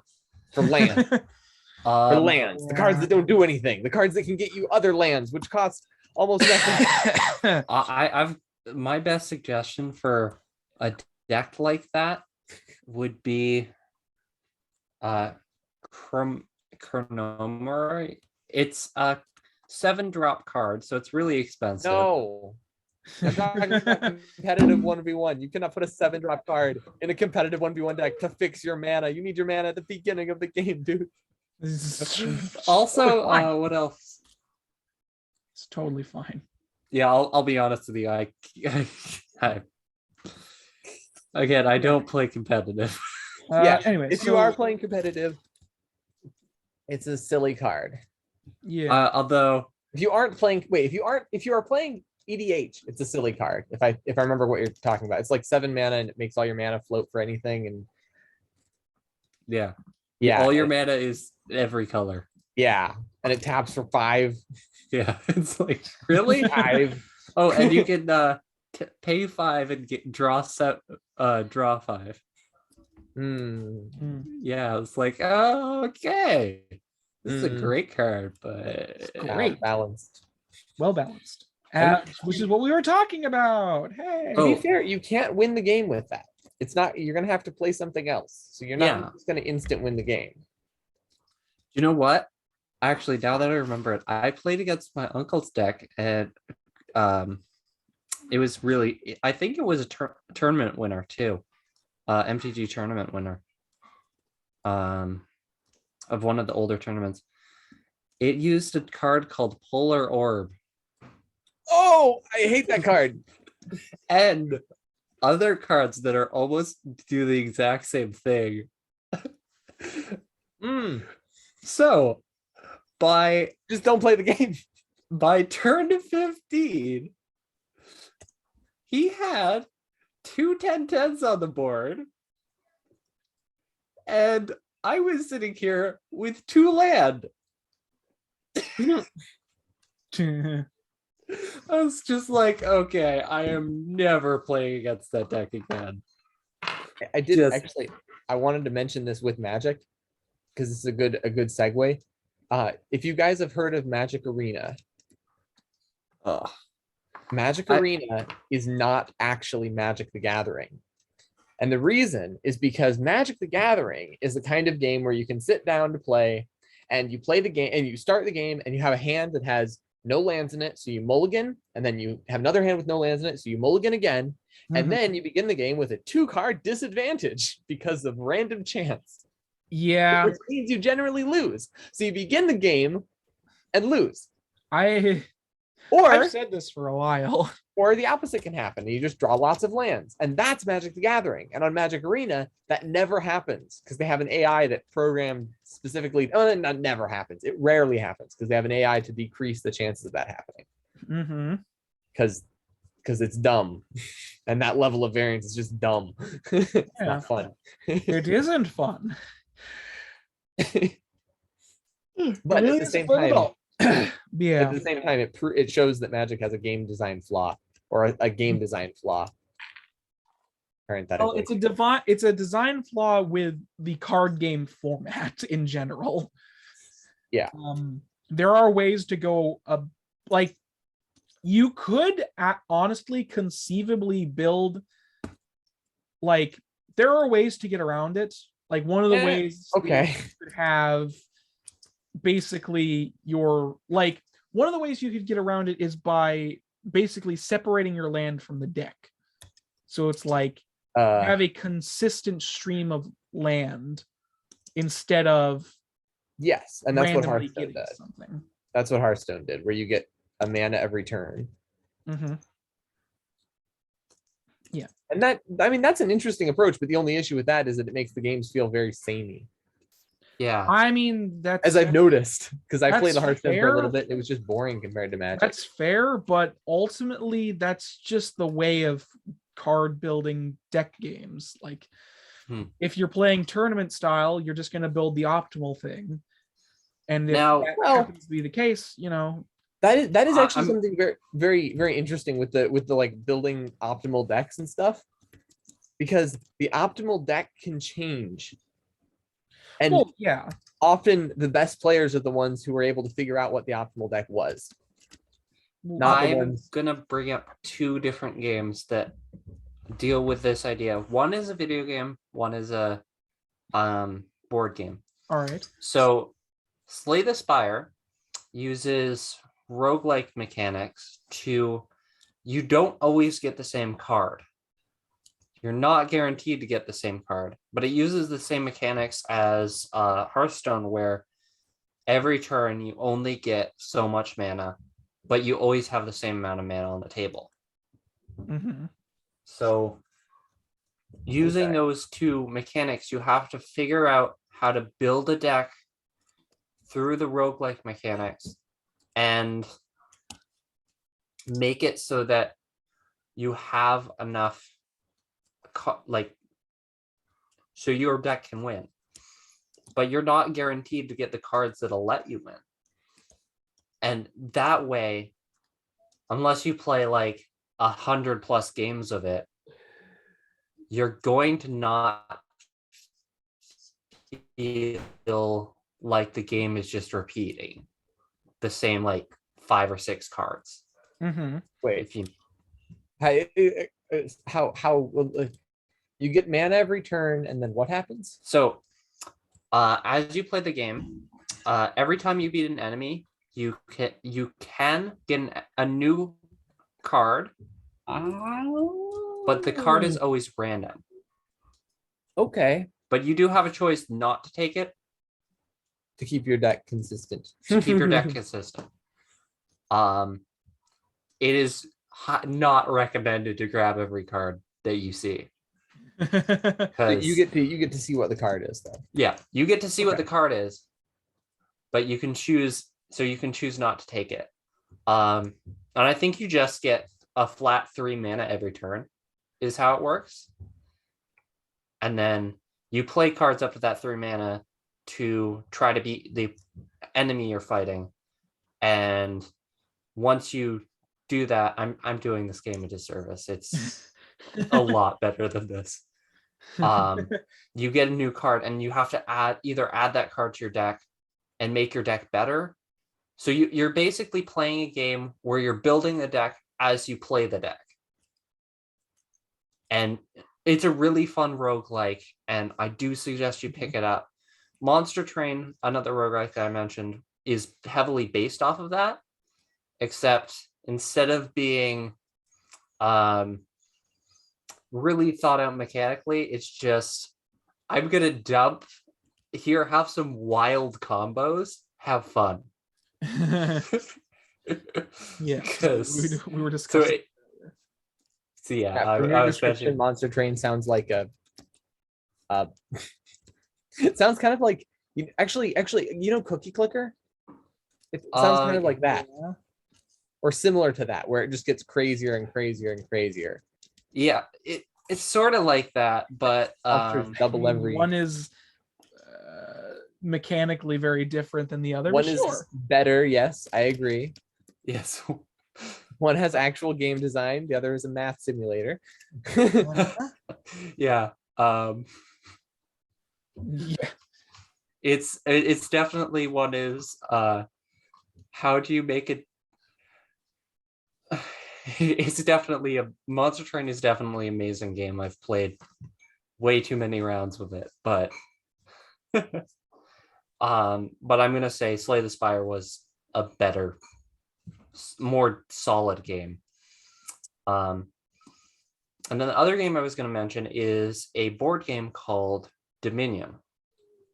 Any of you guys heard of that game? I think I actually have heard of it. Okay. I have. So Dominion is a card game where you're trying to buy up land, is the best way to say this, or buy up like titles to land to build an empire. So every time you set up the game, you pick out one of 10 of like, I think if you have the base game, it's like 50 sets of cards. But if you bought each there's like 30 expansions for it, which each add another 20 sets of cards. So this game is like got huge amounts of cards. At the start of the game, everybody starts with the same thing. You have 3 cash and a couple of winning point cards in their deck. And your goal is to buy the unique cards in the middle, or just straight up points cards or money, to build your deck in such a way that at the end of the game, you have the most points cards as possible. So different cards in the middle might say steal coins from people or give people negative points and that sort of thing. It's like that fish game, Aaron, that Cthulhian fish game. Oh, yeah, kind of. What was it called? Yeah, I don't have it near me, but that's another kind of similar aspect. Yeah. Yeah, it's just like the whole idea is every time you play the game, you build a deck as you play. And I think those games are really cool because even if you have a super powerful card, it's not going to come around every time. Yeah. And you can't say, oh, I'm going to go for this build, because it's not going to happen every time. Because I know in Dominion, there's a build where it's just, I steal all your money, then I upgrade all your money, and then I just get a lot of money. I see. I think there was a card that let you steal money and you'd steal the money from other players, and then on your turn you just sacrifice all your money for double its worth and just buy up everything. It was the strategy. You just go for like the high cost cards and just try to win the game that way. That was the strategy I remembered I was playing once. But every time you pick up either of those games, you can't play the same strategy, and that's the idea I like in games. Kind of like drafting a cube in Magic. Yeah, it's sort of like drafting a cube in Magic. I think. I'm just going to compare everything to Magic, by the way. Oh yeah, I get you. Fair. It's definitely like drafting a cube where you open packs of Magic cards and then you pick which ones fit a deck, and try to build a deck out of what you've got. And that way you won't be seeing things like decks that are perfect, which I think perfect decks aren't fun. And I think you guys can all agree with this. Like, it's fun once in a while in a tournament. Like, I get perfect decks, but when you're playing with friends, I actually agree. I think perfect decks aren't fun. Yeah. There's a large community of people that want to play Magic the Gathering just with a pile of cards, and then you can place the card face down as a land if you want to. Yeah. Just play Magic. It's fun, kind of. One of my favorite things I've played, I think it was the Pokemon card game, and my brother's like, "Hey, I made a brand new deck for you." Just hands me this giant pile of cards. I shuffle it up, and in the end of the game, I beat him, and I go, this deck was pretty bad. But like, how did you make it? And he's like, I just grabbed like 30 mana, which were like the energy cards, 30 and energy threw it in a pile of cards I had on the table. cards. And it was a really hard deck to play. I'll say that. God, what is this? There's no synergy in this at all. Yeah, no, there's nothing here. I've got like 4 different colors, and I don't have the mana for it. But you still gave the problem with Pokemon, the Pokemon card game. Basically, did what I did when I was younger, when I played the Pokemon card game, which was, I want to be like the man in the like. I want to. Basically, when I used to play Pokemon, the TCG Pokemon card game, I did not understand that one color decks were probably a good idea. So I would have like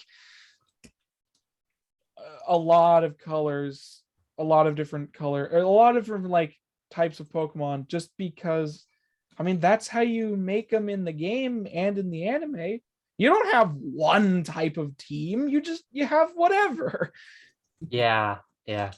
I remember I built this deck, and when I built this deck, no one could beat me because all of my cards procced off of, for every mana I have on the table, I'm calling energy mana because I play Magic. For every mana I have on the table, all my attacks do. I think one card is, for all mana on the table, all my attacks do 10 more damage, which is, if you remove the 0, 1 more damage, because everything had a 0 in Pokemon. Yeah. So you would have a couple creatures with 100, like 30 mana cards on them. Because I also had a creature that's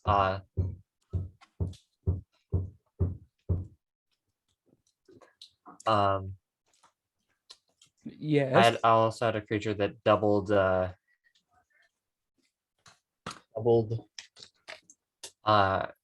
did 20 times the amount of land you had on it.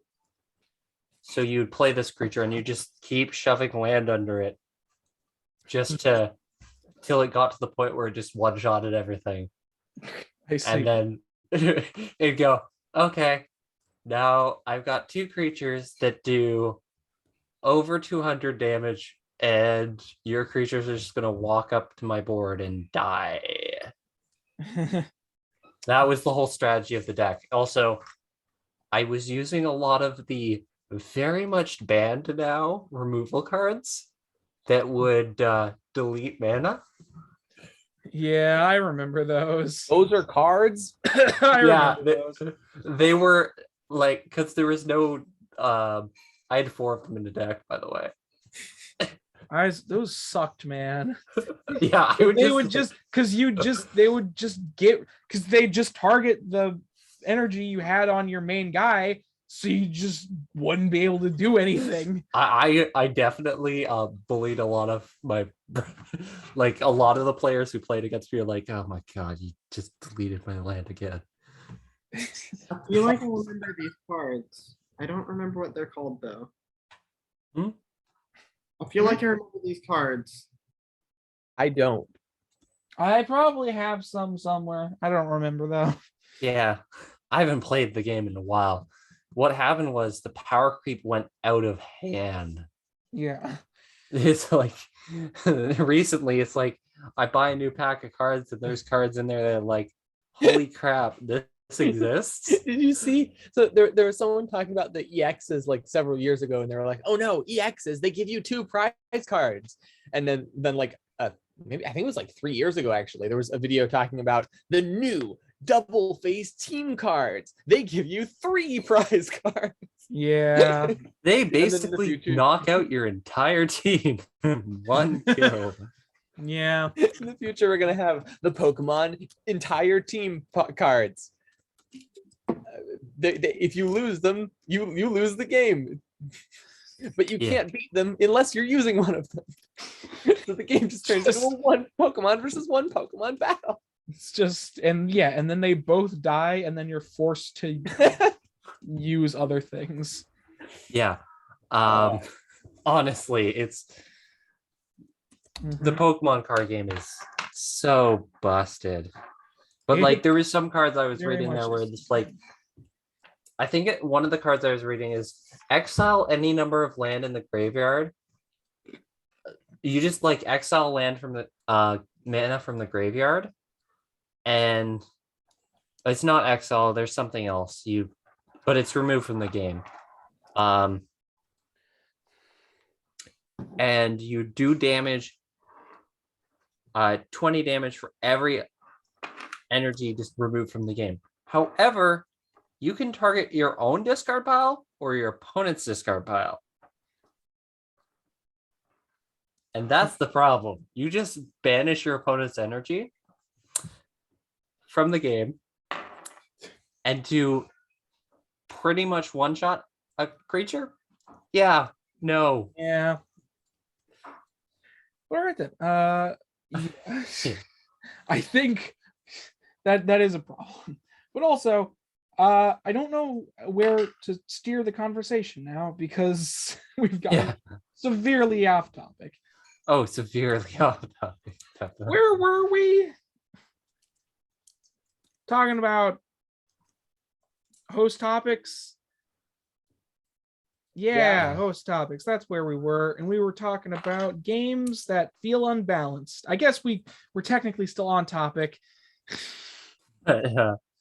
Anyways, I don't know. Let's go on to something else. I feel like we've kind of finished that segment. I don't know. I think at some point we just thought we were doing and started chatting. Pretty sure at some point we just started chatting. So that's a thing.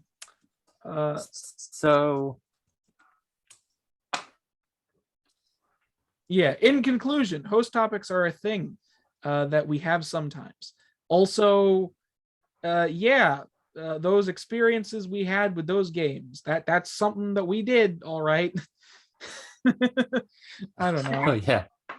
No, I've had some funny game experiences. Yeah, I guess. I mean, Devin, did you, just to like get it out, did you like finish your point with the Pokemon thing? Because you were talking about how Pokemon felt good to play, but it also didn't, like, mechanically and balancing issues. Did you get your whole point out of that? Or I think so.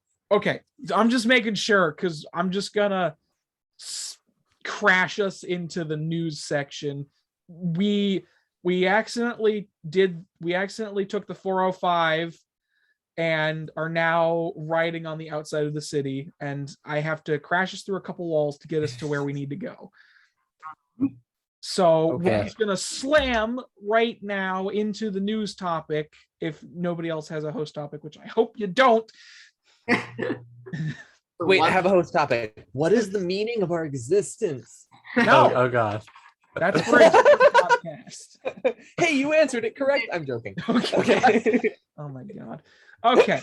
So yes, swiftly moving onwards. That's it. That was the host topic. Swiftly moving onwards to the news.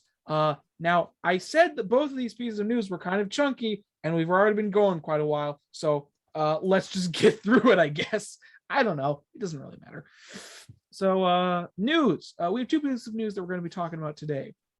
The first is the first piece of news that we're going to be talking about is Take-Two Interactive. So this might get a little cumbersome to read and say just because of these two things. So It Takes Two, the video game that came out I don't remember, like several months ago now, like I'm pretty sure like half a year ago now at this point, was recently hit by a trademark claim by the Grand Theft Auto parent company Take-Two Interactive. You now see why I said that this one might get confusing. So It Takes Two, the video game, has been hit by a trademark claim from Take-Two Interactive recently. Is it that their name is to Yeah. So here's the thing. Okay. So I wanted to get that there first. So basically, Take-Two Interactive. Here. Hold on. Let me just.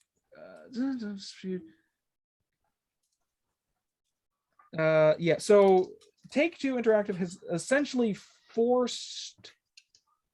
What is their name? Hazelight, the development studio, to abandon the trademark to its game because of their claim.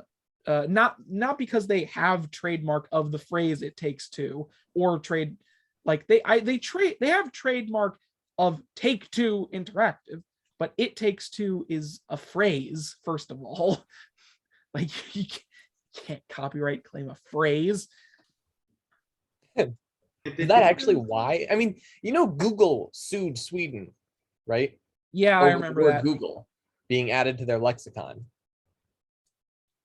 Well, yeah, but that's because of the Google thing was because if a name becomes, what is it called? I mean, Kleenex. This happened with Kleenex, guys. This happened with Kleenex. If your name becomes commonplace in conversation, it's no longer a trademark. Yeah. Unless it's discussing specifically your product. So in the case of Kleenex, your specific or even elevators, escalators were technically the same thing happened to them. Really? Okay.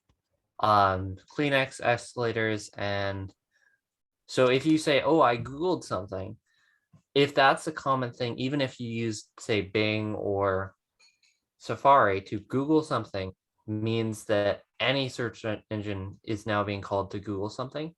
That means that Google will lose the trademark of their name. Mm-hmm. And then in the case of Kleenex, it's the same thing, because if you call any tissue brand Kleenex, then Kleenex will eventually lose its trademark name, because if Kleenex means tissue, then if it ever becomes a dictionary definition of tissue, then you lose the trademark, because you can't copyright common phrases. It's so that you can't say, "I'm going to copyright the word mother and sue everyone who says mother." Yeah, those sorts of dumb copyrights. But in like the case of I see this case going like this. There's also there's another copyright law, is that if you don't try to enforce your copyright, you actually lose your copyright. Yes. However, in this particular situation, it is basically Take-Two Interactive being massive dickheads. Because, okay, so first of all, let's just get this out of the way first. This is not the first time Take-Two has done this, and is merely the latest in a long string of claims that they have made over the last year or so. Against quite a few of different businesses that don't even pertain to video games. So, and also I want to point out that, like, It Takes Two isn't a company. It's a video game product that people buy. Like, I don't think anybody would get confused about the difference between these two things. Oh, I don't think so either. And It Takes Two is also a phrase. Like, it isn't a company name, and it's limited use in event due to the, like, they don't use the phrase. Yeah, so there's that stuff. But also, Rockstar has gone after other people in, like, sorry, not Rockstar. It Takes Two. Take Two. Frick me, man. Yeah, you warned us it's gonna get confusing. Yes, it's confusing in this context because I'm just saying Take-Two or It Takes Two over and over again. But otherwise, it would not be confusing because they're two very different things. It Takes Two is a lovely co-op puzzler, or in a very unique art style. Take-Two Interactive is a massive corporation that feeds off of the innocent lives of millions. That's probably an over-exaggeration. It's not the innocent lives of idiots. Oh, Subsequently abandoned. Yeah. So Hazelight has abandoned ownership of the name It Takes Two because of this claim that they have made. Hopefully it was resolved. The dispute and trademark. Yeah, abandoned its trademark to game because of Take-Two. Notice. Anyways, so yes, but Take-Two has also went after other things. Like, if I can go to the thing really quickly, where the hell was it? Yeah, U.S. Patent Office records show Take-Two is behind filings to contest numerous names with connections to the words Rockstar, Social Club, Mafia, Civilization, and more. So, for instance, there was a Beijing company. They went after a Beijing company's trademark of the brand Star Rocks, the name of clothing brand Max Fane, plus numerous restaurants, tattoos, parlors, and other small businesses who use the word Rockstar in their name. Think like a rock star, a brand behind music, books for live performances, abandoned its trademark after Take-Two was a legal game. Or, this is the most ridiculous one, Rockstar Axe Throwing, a Florida-based axe throwing company, is meanwhile trying to oppose Take-Two's trademark grab. Like, what is this? Yeah, that's just like, really? I mean, Aaron, they own words. I don't know. I mean, this is just how things work, right? I mean, they can buy and sell words. I mean, we all know that words can be bought and sold just like everything else, right? It makes perfect sense. It doesn't make any sense. I mean, but it makes perfect sense that, you know. I mean, they're doing it because they're basically just, I mean, you know, they're basically. I mean, copyright law, you can literally buy and sell words. Generally, it makes more sense when it's like a million words in a book. And then we're all okay with it. But then when you want to copyright one word. Yeah, there's a lot of people that don't fight these types of things because they either physically can't or it's because they don't want to. So they like default on the opposition by choosing not to oppose it. And there's also a quote here from there's also a quote. Well, it's a quote, but like, so if you look at the Trials and Appeals Board, you can see that Take-Two has filed at least extension requests for 25 challenges in the last 3 months. Most other game companies go back 6 or 7 years to get that number. Take-Two is being very, very aggressive. Yes, they are. So basically, they're fighting all of these claims, and they're asking for extensions on them as well. And they're doing it at a ridiculous number and amount. Like, they're being really overly aggressive. Like, they're like I told you what they're targeting. They're targeting like small businesses and anything that just even vaguely uses something they own. It's ridiculous. Yeah, it is. Like, and it's like, I don't know how this will actually affect It Takes Two in terms of marketing, since they can't trademark their own thing. They'll have to go to copyright instead of trademark, which, by the way, are different things. Trademarking and copywriting are different things. Yeah, that's true. If you trademark something, it means you have ownership of it. If you copyright something, it means you have the what's the term? You have the what is it? You have copyright ownership of it, essentially. Yeah. So trademark is for names of companies or products. Yeah. Copyright means that the over-encompassing product that you made can't be physically copied. Right. So, that's what for example, a copyright would be if I made a 1-for-1 copy of your game, you can't, you'd be able to sue me that for piracy. Yeah. But that would be copyright. But that's copyright infringement. Trademark would be I make a completely different game named It Takes Two. Mm-hmm.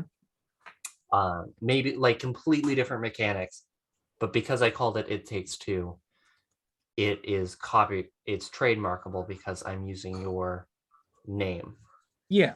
So that's, yeah. And it's like, yeah, and like I said, I don't know how this will actually affect sales and or advertisement for the game itself, since it'll just have to rely on copyright instead of trademark.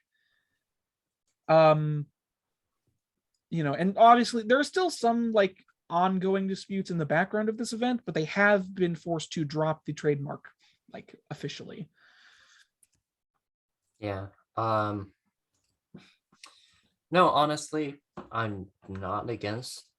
I don't think there's some trademarks that should exist and there's some trademarks that shouldn't. Like, you can't go around saying you're Disney. That's just I think you can go around saying you're Disney. You could.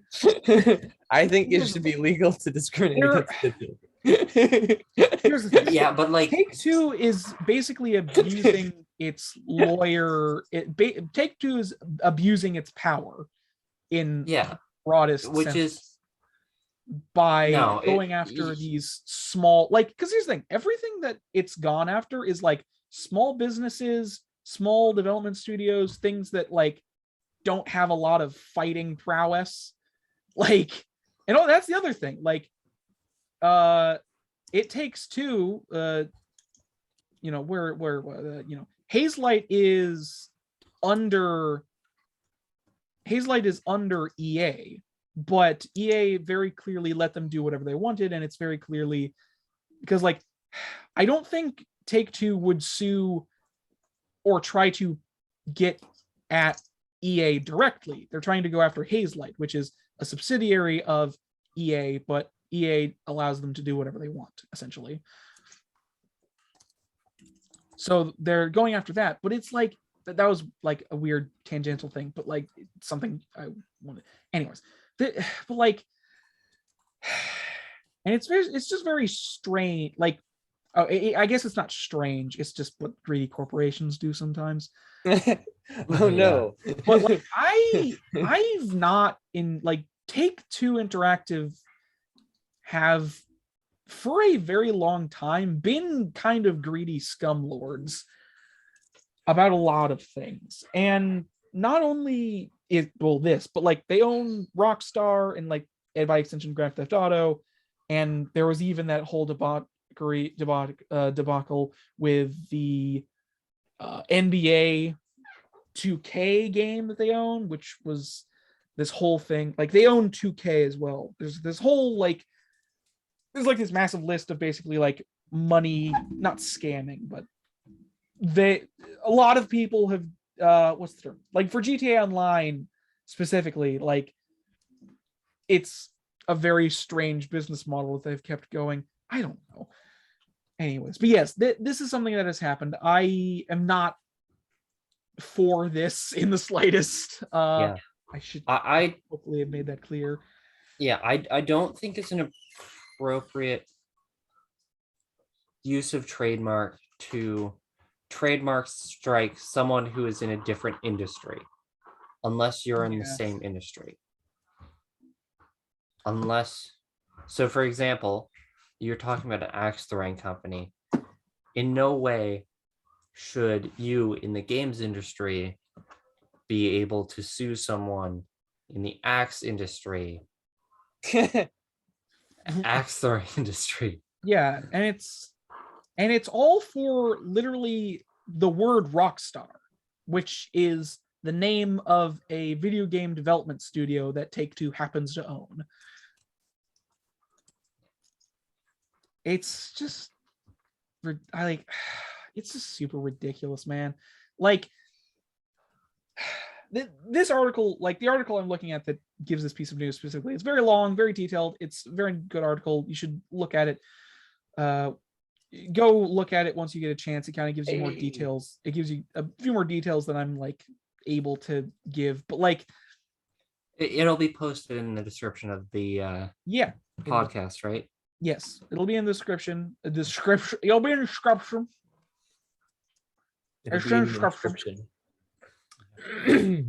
Yeah, not to mention that Take-Two has also been going after lots of fan-made projects and reverse engineering of like GTA and stuff like that. But that's a different topic than this one. But I personally don't think Take-Two should have a case for basically any of these things that they've decided to sue, or not exactly sue, but trademark claim. But hey, I guess we'll see what happens in the coming weeks, months, if anything else comes out of this. But yeah, very much not on Take-Two's side for that one. What about you, Devin, or Matthew, if either of you are there? Yeah, I think it's silly. Yeah. I think the idea of being able to copyright words that are just in the generic language that people would use is silly. Mm-hmm. Yeah. I can kind of get the logic behind it, but like if for example, if someone became very well known as like Mango or something, Mango is a common word, or like Dream, I guess would be another example. Like Dream is a very common, or not common. Dream is a very well known Minecrafter. Okay. And so if someone were pretending to be Dream's just a word. Yeah. You look up on Google and Yeah, if you Well, yeah, that's the thing, because like the word dream has been corrupted. It's kind of like trying to copyright or trademark the word react. It's like, yeah, it's so over the, like, it's not something you physically can or should be able to do, because first of all, reacting is just something everybody does on a daily basis. It's a physical thing that you can't stop. It's not unique enough to be. It isn't unique in any conceivable fashion. Everybody reacts to something. I'm currently reacting to this stupid thing I'm talking about. But yeah, it's just, I guess I don't have much else to say about it. Otherwise, I'd just be going in circles. But yeah, all in all, just kind of shitty behavior from Take-Two. Hopefully something good comes out of it in the end. Yeah. Yes, that's that bit of news. Moving on to our next and final piece of news, which is, weirdly enough, we ended up talking about scalpers quite a few times in this video, and this happens to pertain to, well, I guess scalpers. Yeah, basically, the U.S. lawmakers announced a bill to prohibit bot scalping of high-demand goods. All right. So the let's see. Oh yeah, I want to point out. So the politicians in the U.S. have announced a new legislative bill, which they named the Stopping Grinch Bots Act, which is the best name for something ever, by the way. Can I just say? It's the Stopping Grinch Bots Act, after the Dr. Seuss character that stole Christmas, which seeks to curtail the scalping of high-demand toys and goods. Now, this bill does not specifically target. This bill does not specifically pertain to video games, but it can, because it's. So, what I'm hoping this bill does is it legalizes the using a robot to, like, a program to scalp. That's basically what it is. The bill, which specifically targets scalpers using bots to snap up online inventories of in-demand items in order to resell them at significantly higher prices. Okay, so now all the scalpers have to do is incorporate and purchase the time from people and use them to scalp the products. Yeah, it will just have that's just called good business, and you're just inflating the economy then. Oh yeah. You're now paying employees, not robots. So there's like several quotes in this article, but all that are like from the politicians who are putting this bill in. But like they're basically like they want to try and negate some of the impact that scalpers have on the goods and services industry as a whole when it comes to just buying up large amount of stock before anyone else can do it, and stuff like that.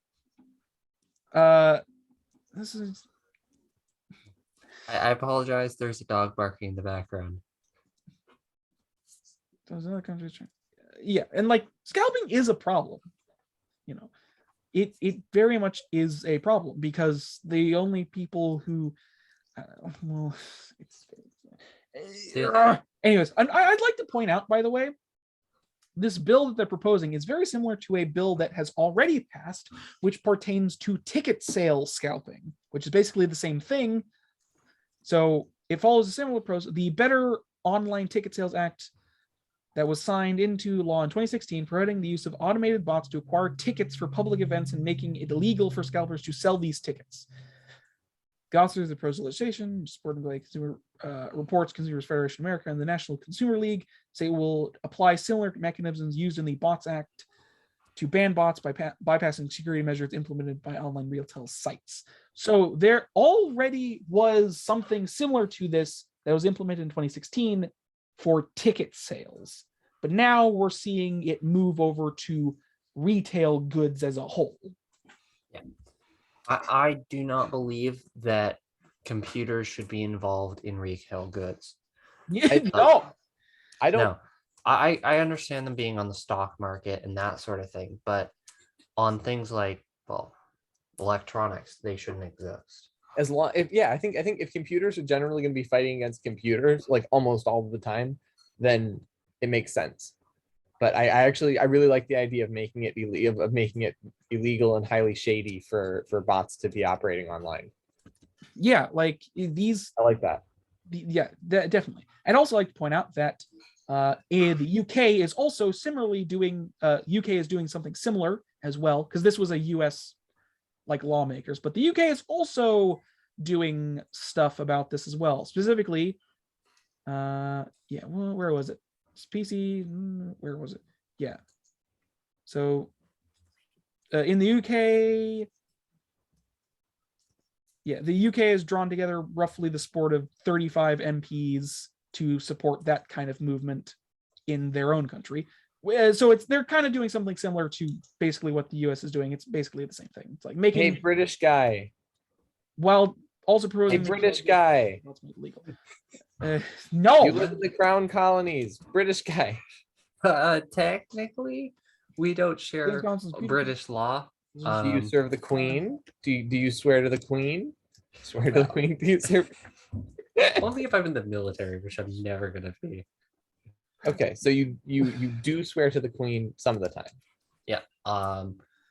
You swear to the Queen if you're a member of Parliament or a military member. Okay, so you're British. Sort of. Okay.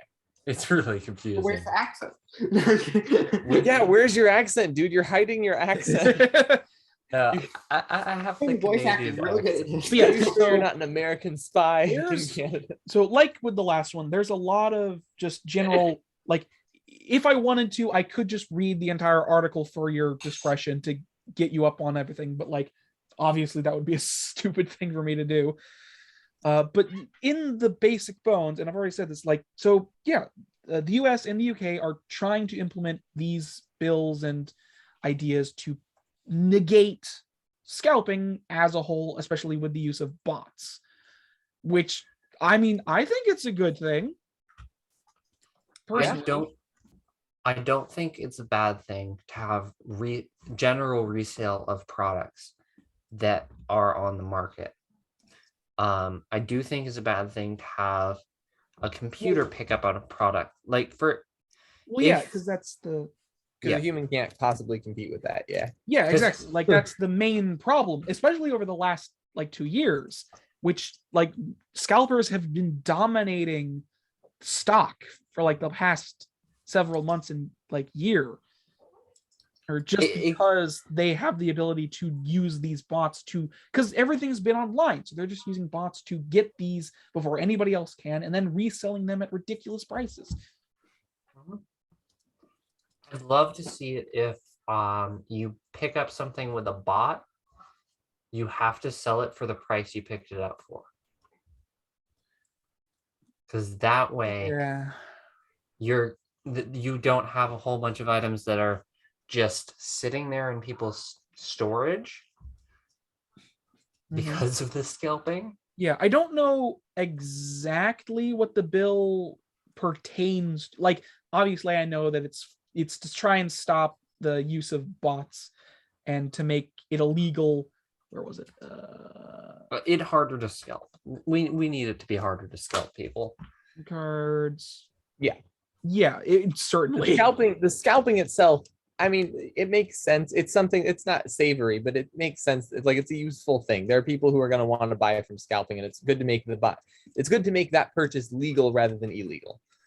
I mean, well, there's nothing inherently illegal. Obviously, scalping is scummy as all hell, but there's nothing inherently illegal about the practice. But Well, that's the thing. You can make it illegal. Noble practice. Yeah, and if we make it harder, at least it'll be less. Yeah, and that's the thing, right? Because here's the other thing about scalping that I don't think a lot of people really talk about or realize is the fact that the main people who scalp are people who already have lots of money.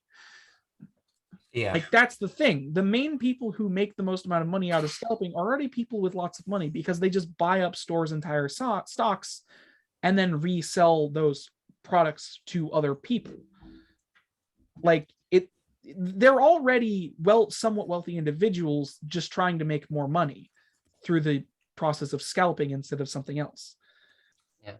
Which only hurts like the which only hurts like the consumer market. Yeah. As a whole. And it's just kind of like, I don't know. I personally think scalping is very scummy. And not cool. I mean, bot scalping. I think bot scalping actually does come to the point of being kind of criminal, because you're preventing people from being able to buy stuff using robots. Yeah, that especially, like, we have talked about scalpers before on this podcast, and I have said, like, scalping will probably always exist, but we need to at least try and mitigate it as much as possible. Because, especially in this instance, like, bots were the main reason they dominated so much. So trying to get rid of, or even like just make it straight out illegal, is like the best possible solution. Yeah, there we go. That's the word I was looking for. But legalizing bots does not prevent people from selling their stock purchased in small amounts reasonably. Well, yeah, that's the whole thing, right? It all has to do with reasonable, because I'm sure, like, nothing is going to stop a person walking into a store and buying a certain amount of items and then leaving. That's just not going to happen. But in this particular case, it's bots that can outmaneuver humans to the point of just, they will buy it as soon as it goes live on the site. And that's all it does. And then nobody else can get it. And your only choice, if you want the product, is to go through scalpers. Yeah. So we all agree scalpers are bad. Yeah. Yeah. I mean, this article scalpers are really bad. The article is very chunky. It explains very well what a lot of things are like kind of doing, but I gave you the general gist of the article in terms of that. And anyways, just also, I will say the bill that we're talking about was proposed in 2019, but where was it? But its progress stalled in congressional committees. But it was like stalled in congressional committees. It's pretty common for a bill to take a few years to pass. Yeah, I know. I've heard of bills that take 10 to 12 years to pass. Yeah, it's kind of a problem, and it's both a problem and a good thing, because things shouldn't change too fast, but like, there's a good middle ground of things being changed at a reasonable pace. I mean, you want to make sure currently do not have. You want to make sure that you actually address the problem correctly, because with law, the wording could end up like banning obviously you don't just want some schmuck to be like, I want it this way, and suddenly it is. You want it to go through the proper processes and have the issue addressed properly. But at the same time, you don't want it done at an incredibly slow pace, especially if it's a pertinent problem. Yeah. Another thing is like sometimes tech moves faster than laws do. That's not even a sometimes, man. That is like tech has been the internet was the internet. The internet became the internet because it moves so fast. Tech has been moving faster since laws, since the tech boom in the like late 80s, early 90s. So there's definitely a problem there where we need laws, we're currently in a very weird middle ground place of technology has advanced to such a ridiculously fast pace that everything else we have just hasn't caught up, to the point that we still have very old in terms of technology and Maybe somewhere else. other things in in our like day-to-day like laws and stuff like that. Like there are things that are still very old that are just still being used because they just haven't been updated. So it's like, and like hell, there's a lot of people in positions of power that don't even really understand today's current technology. Like there are people in power that don't understand how an iPhone works. Yeah, and that shouldn't be a thing. Yeah, like that shouldn't be a thing, but it's also one of those weird issues where like, how do you get around this? We're in a weird, basically what I'm saying is like, we're in a weird transition period where the old, like, I guess, like the old politicians of Congress are still very much in power, but we've advanced past what they understand so much that they can't help or do anything, but they're still in a position of power to make decisions. So like at some point that'll cross over and we'll be in like a balance again, but it's not going to happen for like at least another 20 years. Oh, definitely not. Like, do you think the world's going to be around another 20 years? I mean, probably. Whether or not we're alive is a different question, though. So, I'm going to bring up another article, if you don't mind. Oh, okay. Sure. So I think it was recently I read an article about, I don't know where I read it, on in the 1980s when computers were first going out, MIT made a model of the human economical path, so where the planet is going. Mm-hmm. I remember. Yes. Computers. Yeah. Back when computers were the size of buildings. Yes. And they ran a bunch of different versions of it. Yeah. And of all the versions that they ran, they made there was versions where it's like, this is never going to happen. Mm-hmm. And then there were versions where it's pretty normal.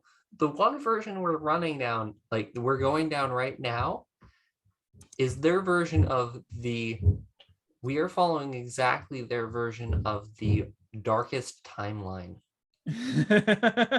I see. Which is still a little bit terrifying. I mean, I'm not going to say any bad things about MIT. However, what would their version of the darkest timeline even pertain No to? one needs MIT anymore. That's the darkest time. Well, please, like, not to, I think the darkest time, it ended with population dropping by 2/3. Well, that'll certainly fix some things. But yeah, it's not good. Back to feudal era we go. I mean, here's the thing. Okay, so Aaron is not a Baha'i, but the three of us are Baha'is. I'm not sure if Matthew's here still. Wait, he is too? Yeah. Oh, I don't know. Okay. Sorry. You and your weird religion. I don't know. It's hard to tell. Religion isn't something you just wear on your face, No, generally no, it's not. speaking. Um, Unless you're like really devout stereotype of just, you know. Yeah, that night. well, anyway, know? in our teachings, it talks about how the world is going to shake once, and then or how God is going to shake the world once, and then he's going to, or maybe it's the hope, whatever. There's a prediction by someone that said God was going to shake the world once, and then he was going to shake it twice, and then he was going to shake it a third time. And so far, the world has been shaken twice. The old prophecy. Oh, okay. I get what you're saying. So basically, the idea is that we have 3 large calamities before we're good.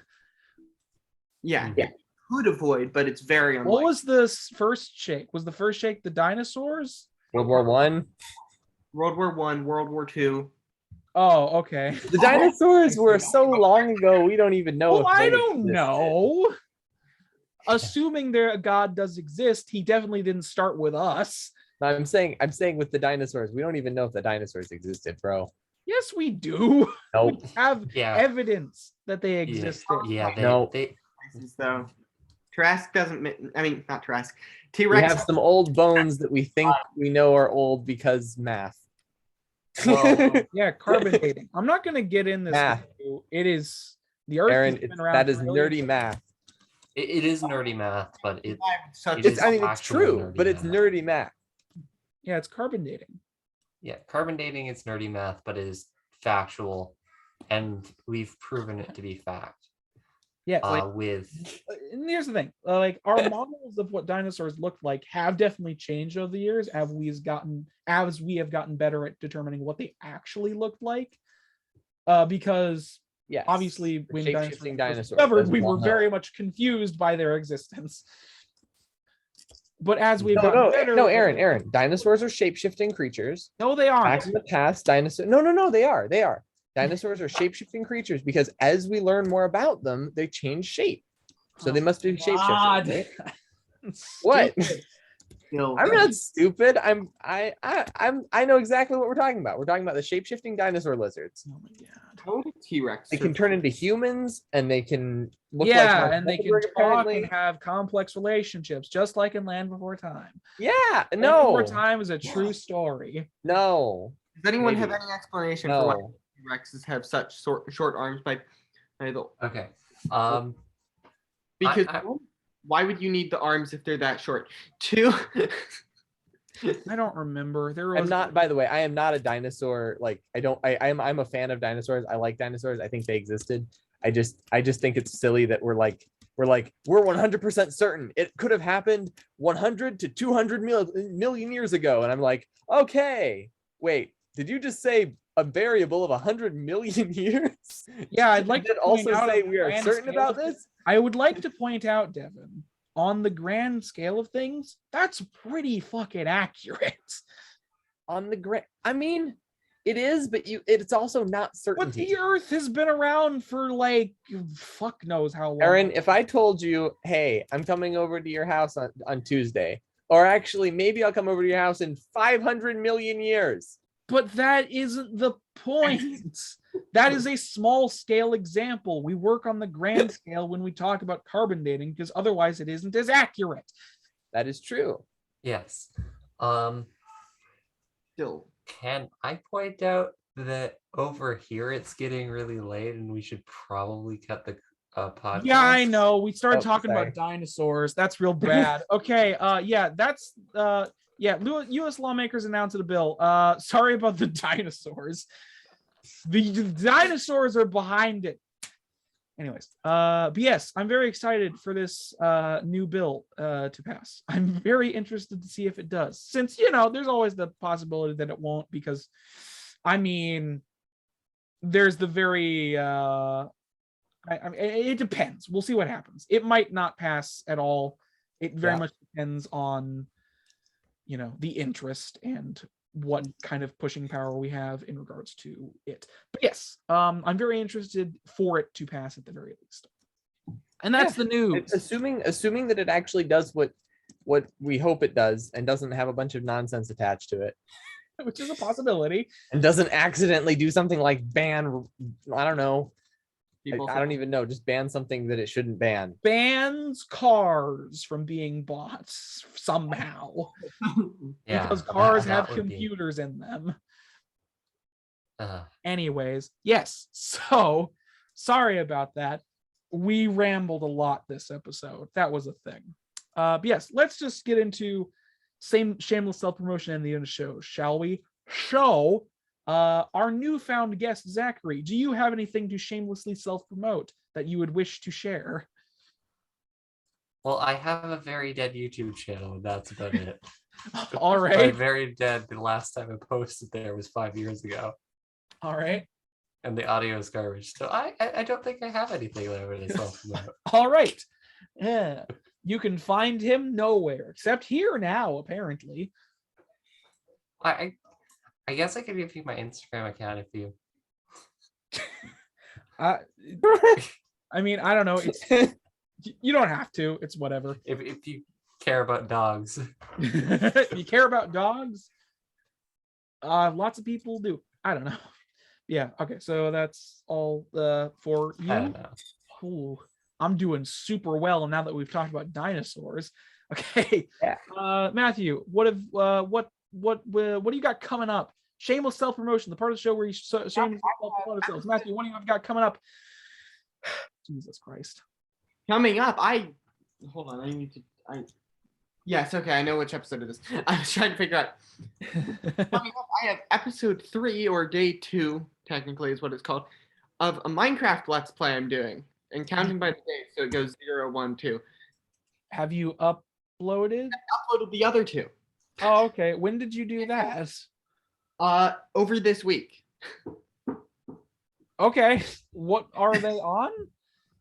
They're on my channel called Thologram, because that's going to be the one. Okay, that explains why I haven't seen them. Yeah. By the way, I'm in a couple of his videos. Well, in the future. Okay. Whenever we finally release, I think we were calling it something like No Deaths or something. Oh no. Yeah, I'm also going to be editing that. I think I have enough footage now. It's like, what, 2.5 hours of footage? Yeah, I have about 8 hours of footage now from that. Wow. And I think it's probably going to make like 2 episodes with the number of deaths and that. Yeah. I think you can get 8 episodes for me if I go for not talking about length. On episode.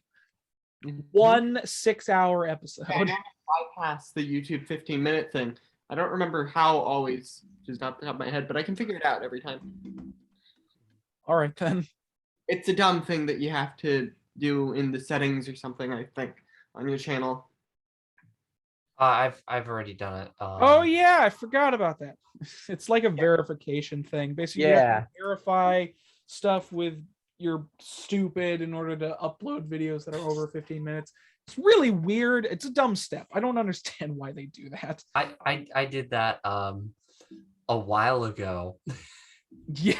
So I have no idea how to undo it, but yeah. I just like the first thing I did when I set up my YouTube channel is posted like a 30-minute video, so I had to. Yeah, exactly. What? So Devin, do you have anything?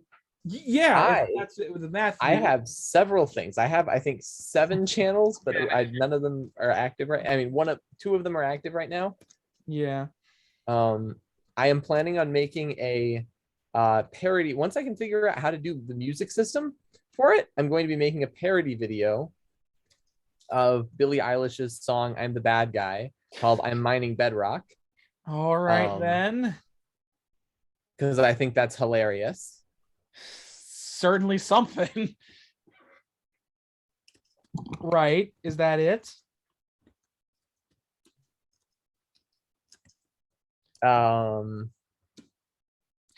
Is that it, Mr. Minecraft? Yeah, mostly just for Minecraft stuff, apparently. No, I also have a channel that's dedicated to non-Minecraft stuff. Uh-huh. Yeah. It's Well, called is that You it for Think What? videos and stuff? If though? you Like, type in, is that all you if got coming up, and or where people can find it? Yes, I have a video. So I found out about a web chat service that's really cool called Omegle, and I've been Okay. using it. God.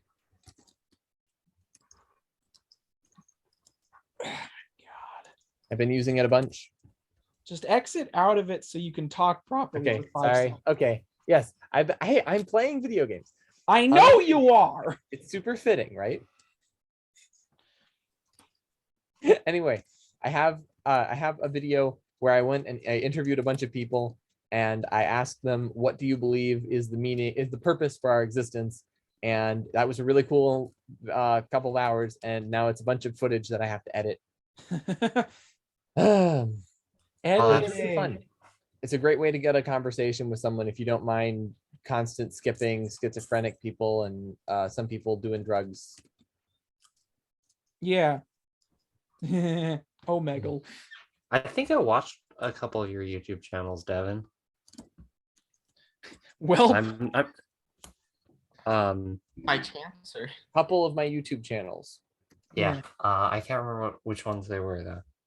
Ah. The ones where you doing like scripted talks about world stuff. Scripted talks. I assume he means so I've been reading encyclopedia. Probably. I have Anyway, no so idea. is that Is it all you animated? got coming up, Devin? Who was animated? what It's is just, I've been reading. Interesting to Yeah. talk about. Well, I was planning on making a video for So I've been reading encyclopedia on various important events in U.S. history, like from the Civil War to coronavirus and stuff, to help kind of give perspective on like where we are, because like there have been so many worse things that have happened in U.S. history, so many worse things. Even though it feels like it's kind of horrible now, like this was nothing. This was 1 year. We have far worse crises to come. Technically, it was I mean, 2 years, but whatever. okay, it was 1 year of absolute panic, and now a lot of people are calmed down, and a lot of people are I don't know. It doesn't feel like people are as worried as they were like a year ago. No, but supply chains are still not great. That It's that like, is true. yeah. But I know I work chain. at a real Canadian superstore. I don't think you have those.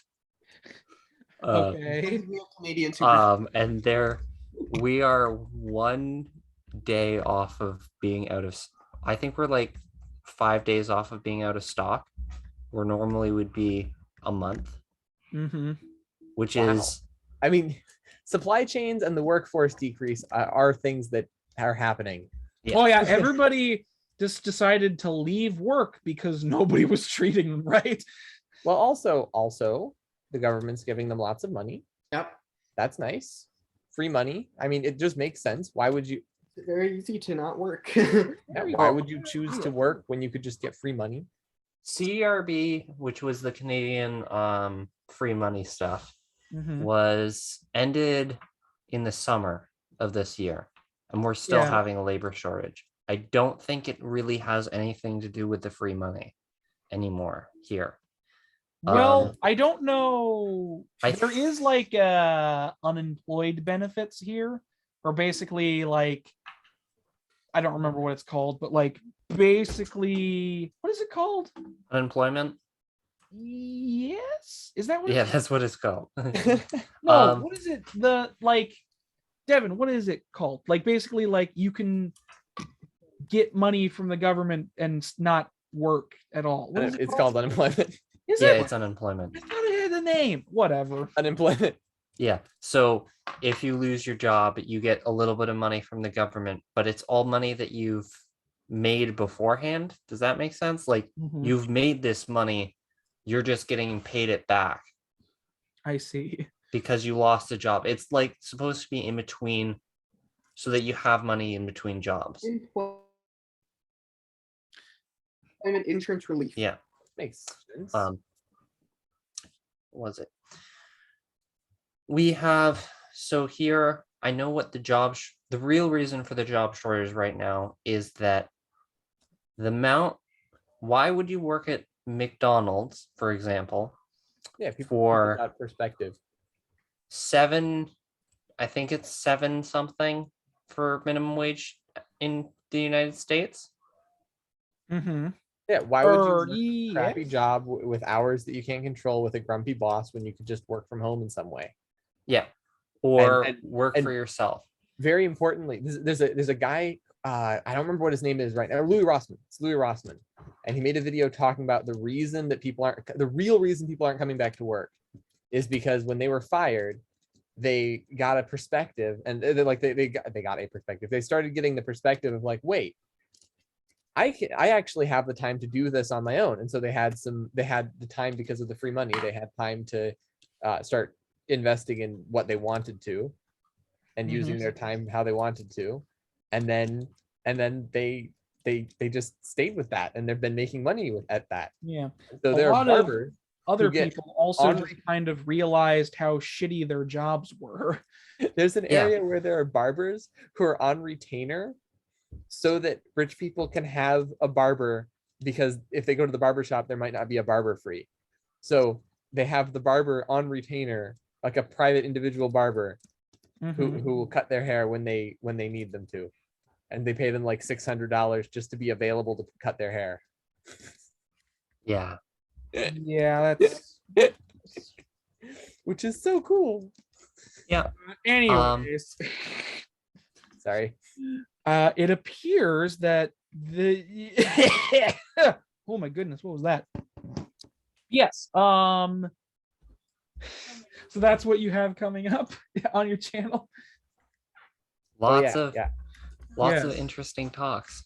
All right, we got distracted Talks. again. Talks. Anyways, Interviews. what's These are coming interviews. up on this? Well, for me, the podcast will continue to be uploaded to the YouTubes and the SoundClouds as per the usual. SoundCloud, GTD Podcast, Gaming, The Discussion, YouTube, all of that good stuff. You can find everything we discussed in the description or the pinned comment below if you are on YouTube. I have a Twitter, Gaming, The Discussion. I don't do anything on it because I don't use Twitter at all. I don't understand why people use Twitter, honestly. I just don't understand. It's not something I get. I have accepted that fact, but I do post when the episodes go live on there, so that's something. And if I can stop being a massive procrastinator, I do have some minor things in the works that are coming eventually. I guess there's one thing that I'll kind of shill. There's another thing I'm doing with Max when we both get some free time. I will not disclose everything about it, but that will appear on the channel when it does. So just get excited for more Max in the future. Hey. Okay. And that's really all I have to say about that. And that was shameless self-promotion. So thank you all so much for watching this episode of the GTD Podcast. It was longer than I expected, but that's fine. You know, sometimes you just go off on tangents and it's fine. Yeah. Chatting the shit. We had a Yeah. And last week. well, maybe you'll hear from me again, or maybe you won't. Maybe, who knows? If you liked him, he's probably coming back at some point anyway. So whatever. Dragging back without his saying yes. Yeah. Entirely dependent Maybe. on schedule. Who knows? It's- maybe you'll see him again. Maybe you won't. But I Maybe would it's like to thank him for being on here as possibly temporary guest. That doesn't make any sense. Well, Thanks for temporary being on. guest that might pop in again. I don't Yeah, know. let's go with that instead of what I said. But yes.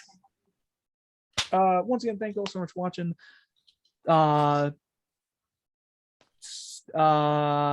Do all the stuff that makes us known, like sharing it and all that other stuff. Subscribe, share, like. like, comment, Comment. all All the fun that- stuff. Comment. Bring the dislike button back.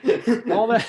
Yes, actually, if you could do me a favor, if somebody could post a comment and then just like that comment in order to say you're disliking the video.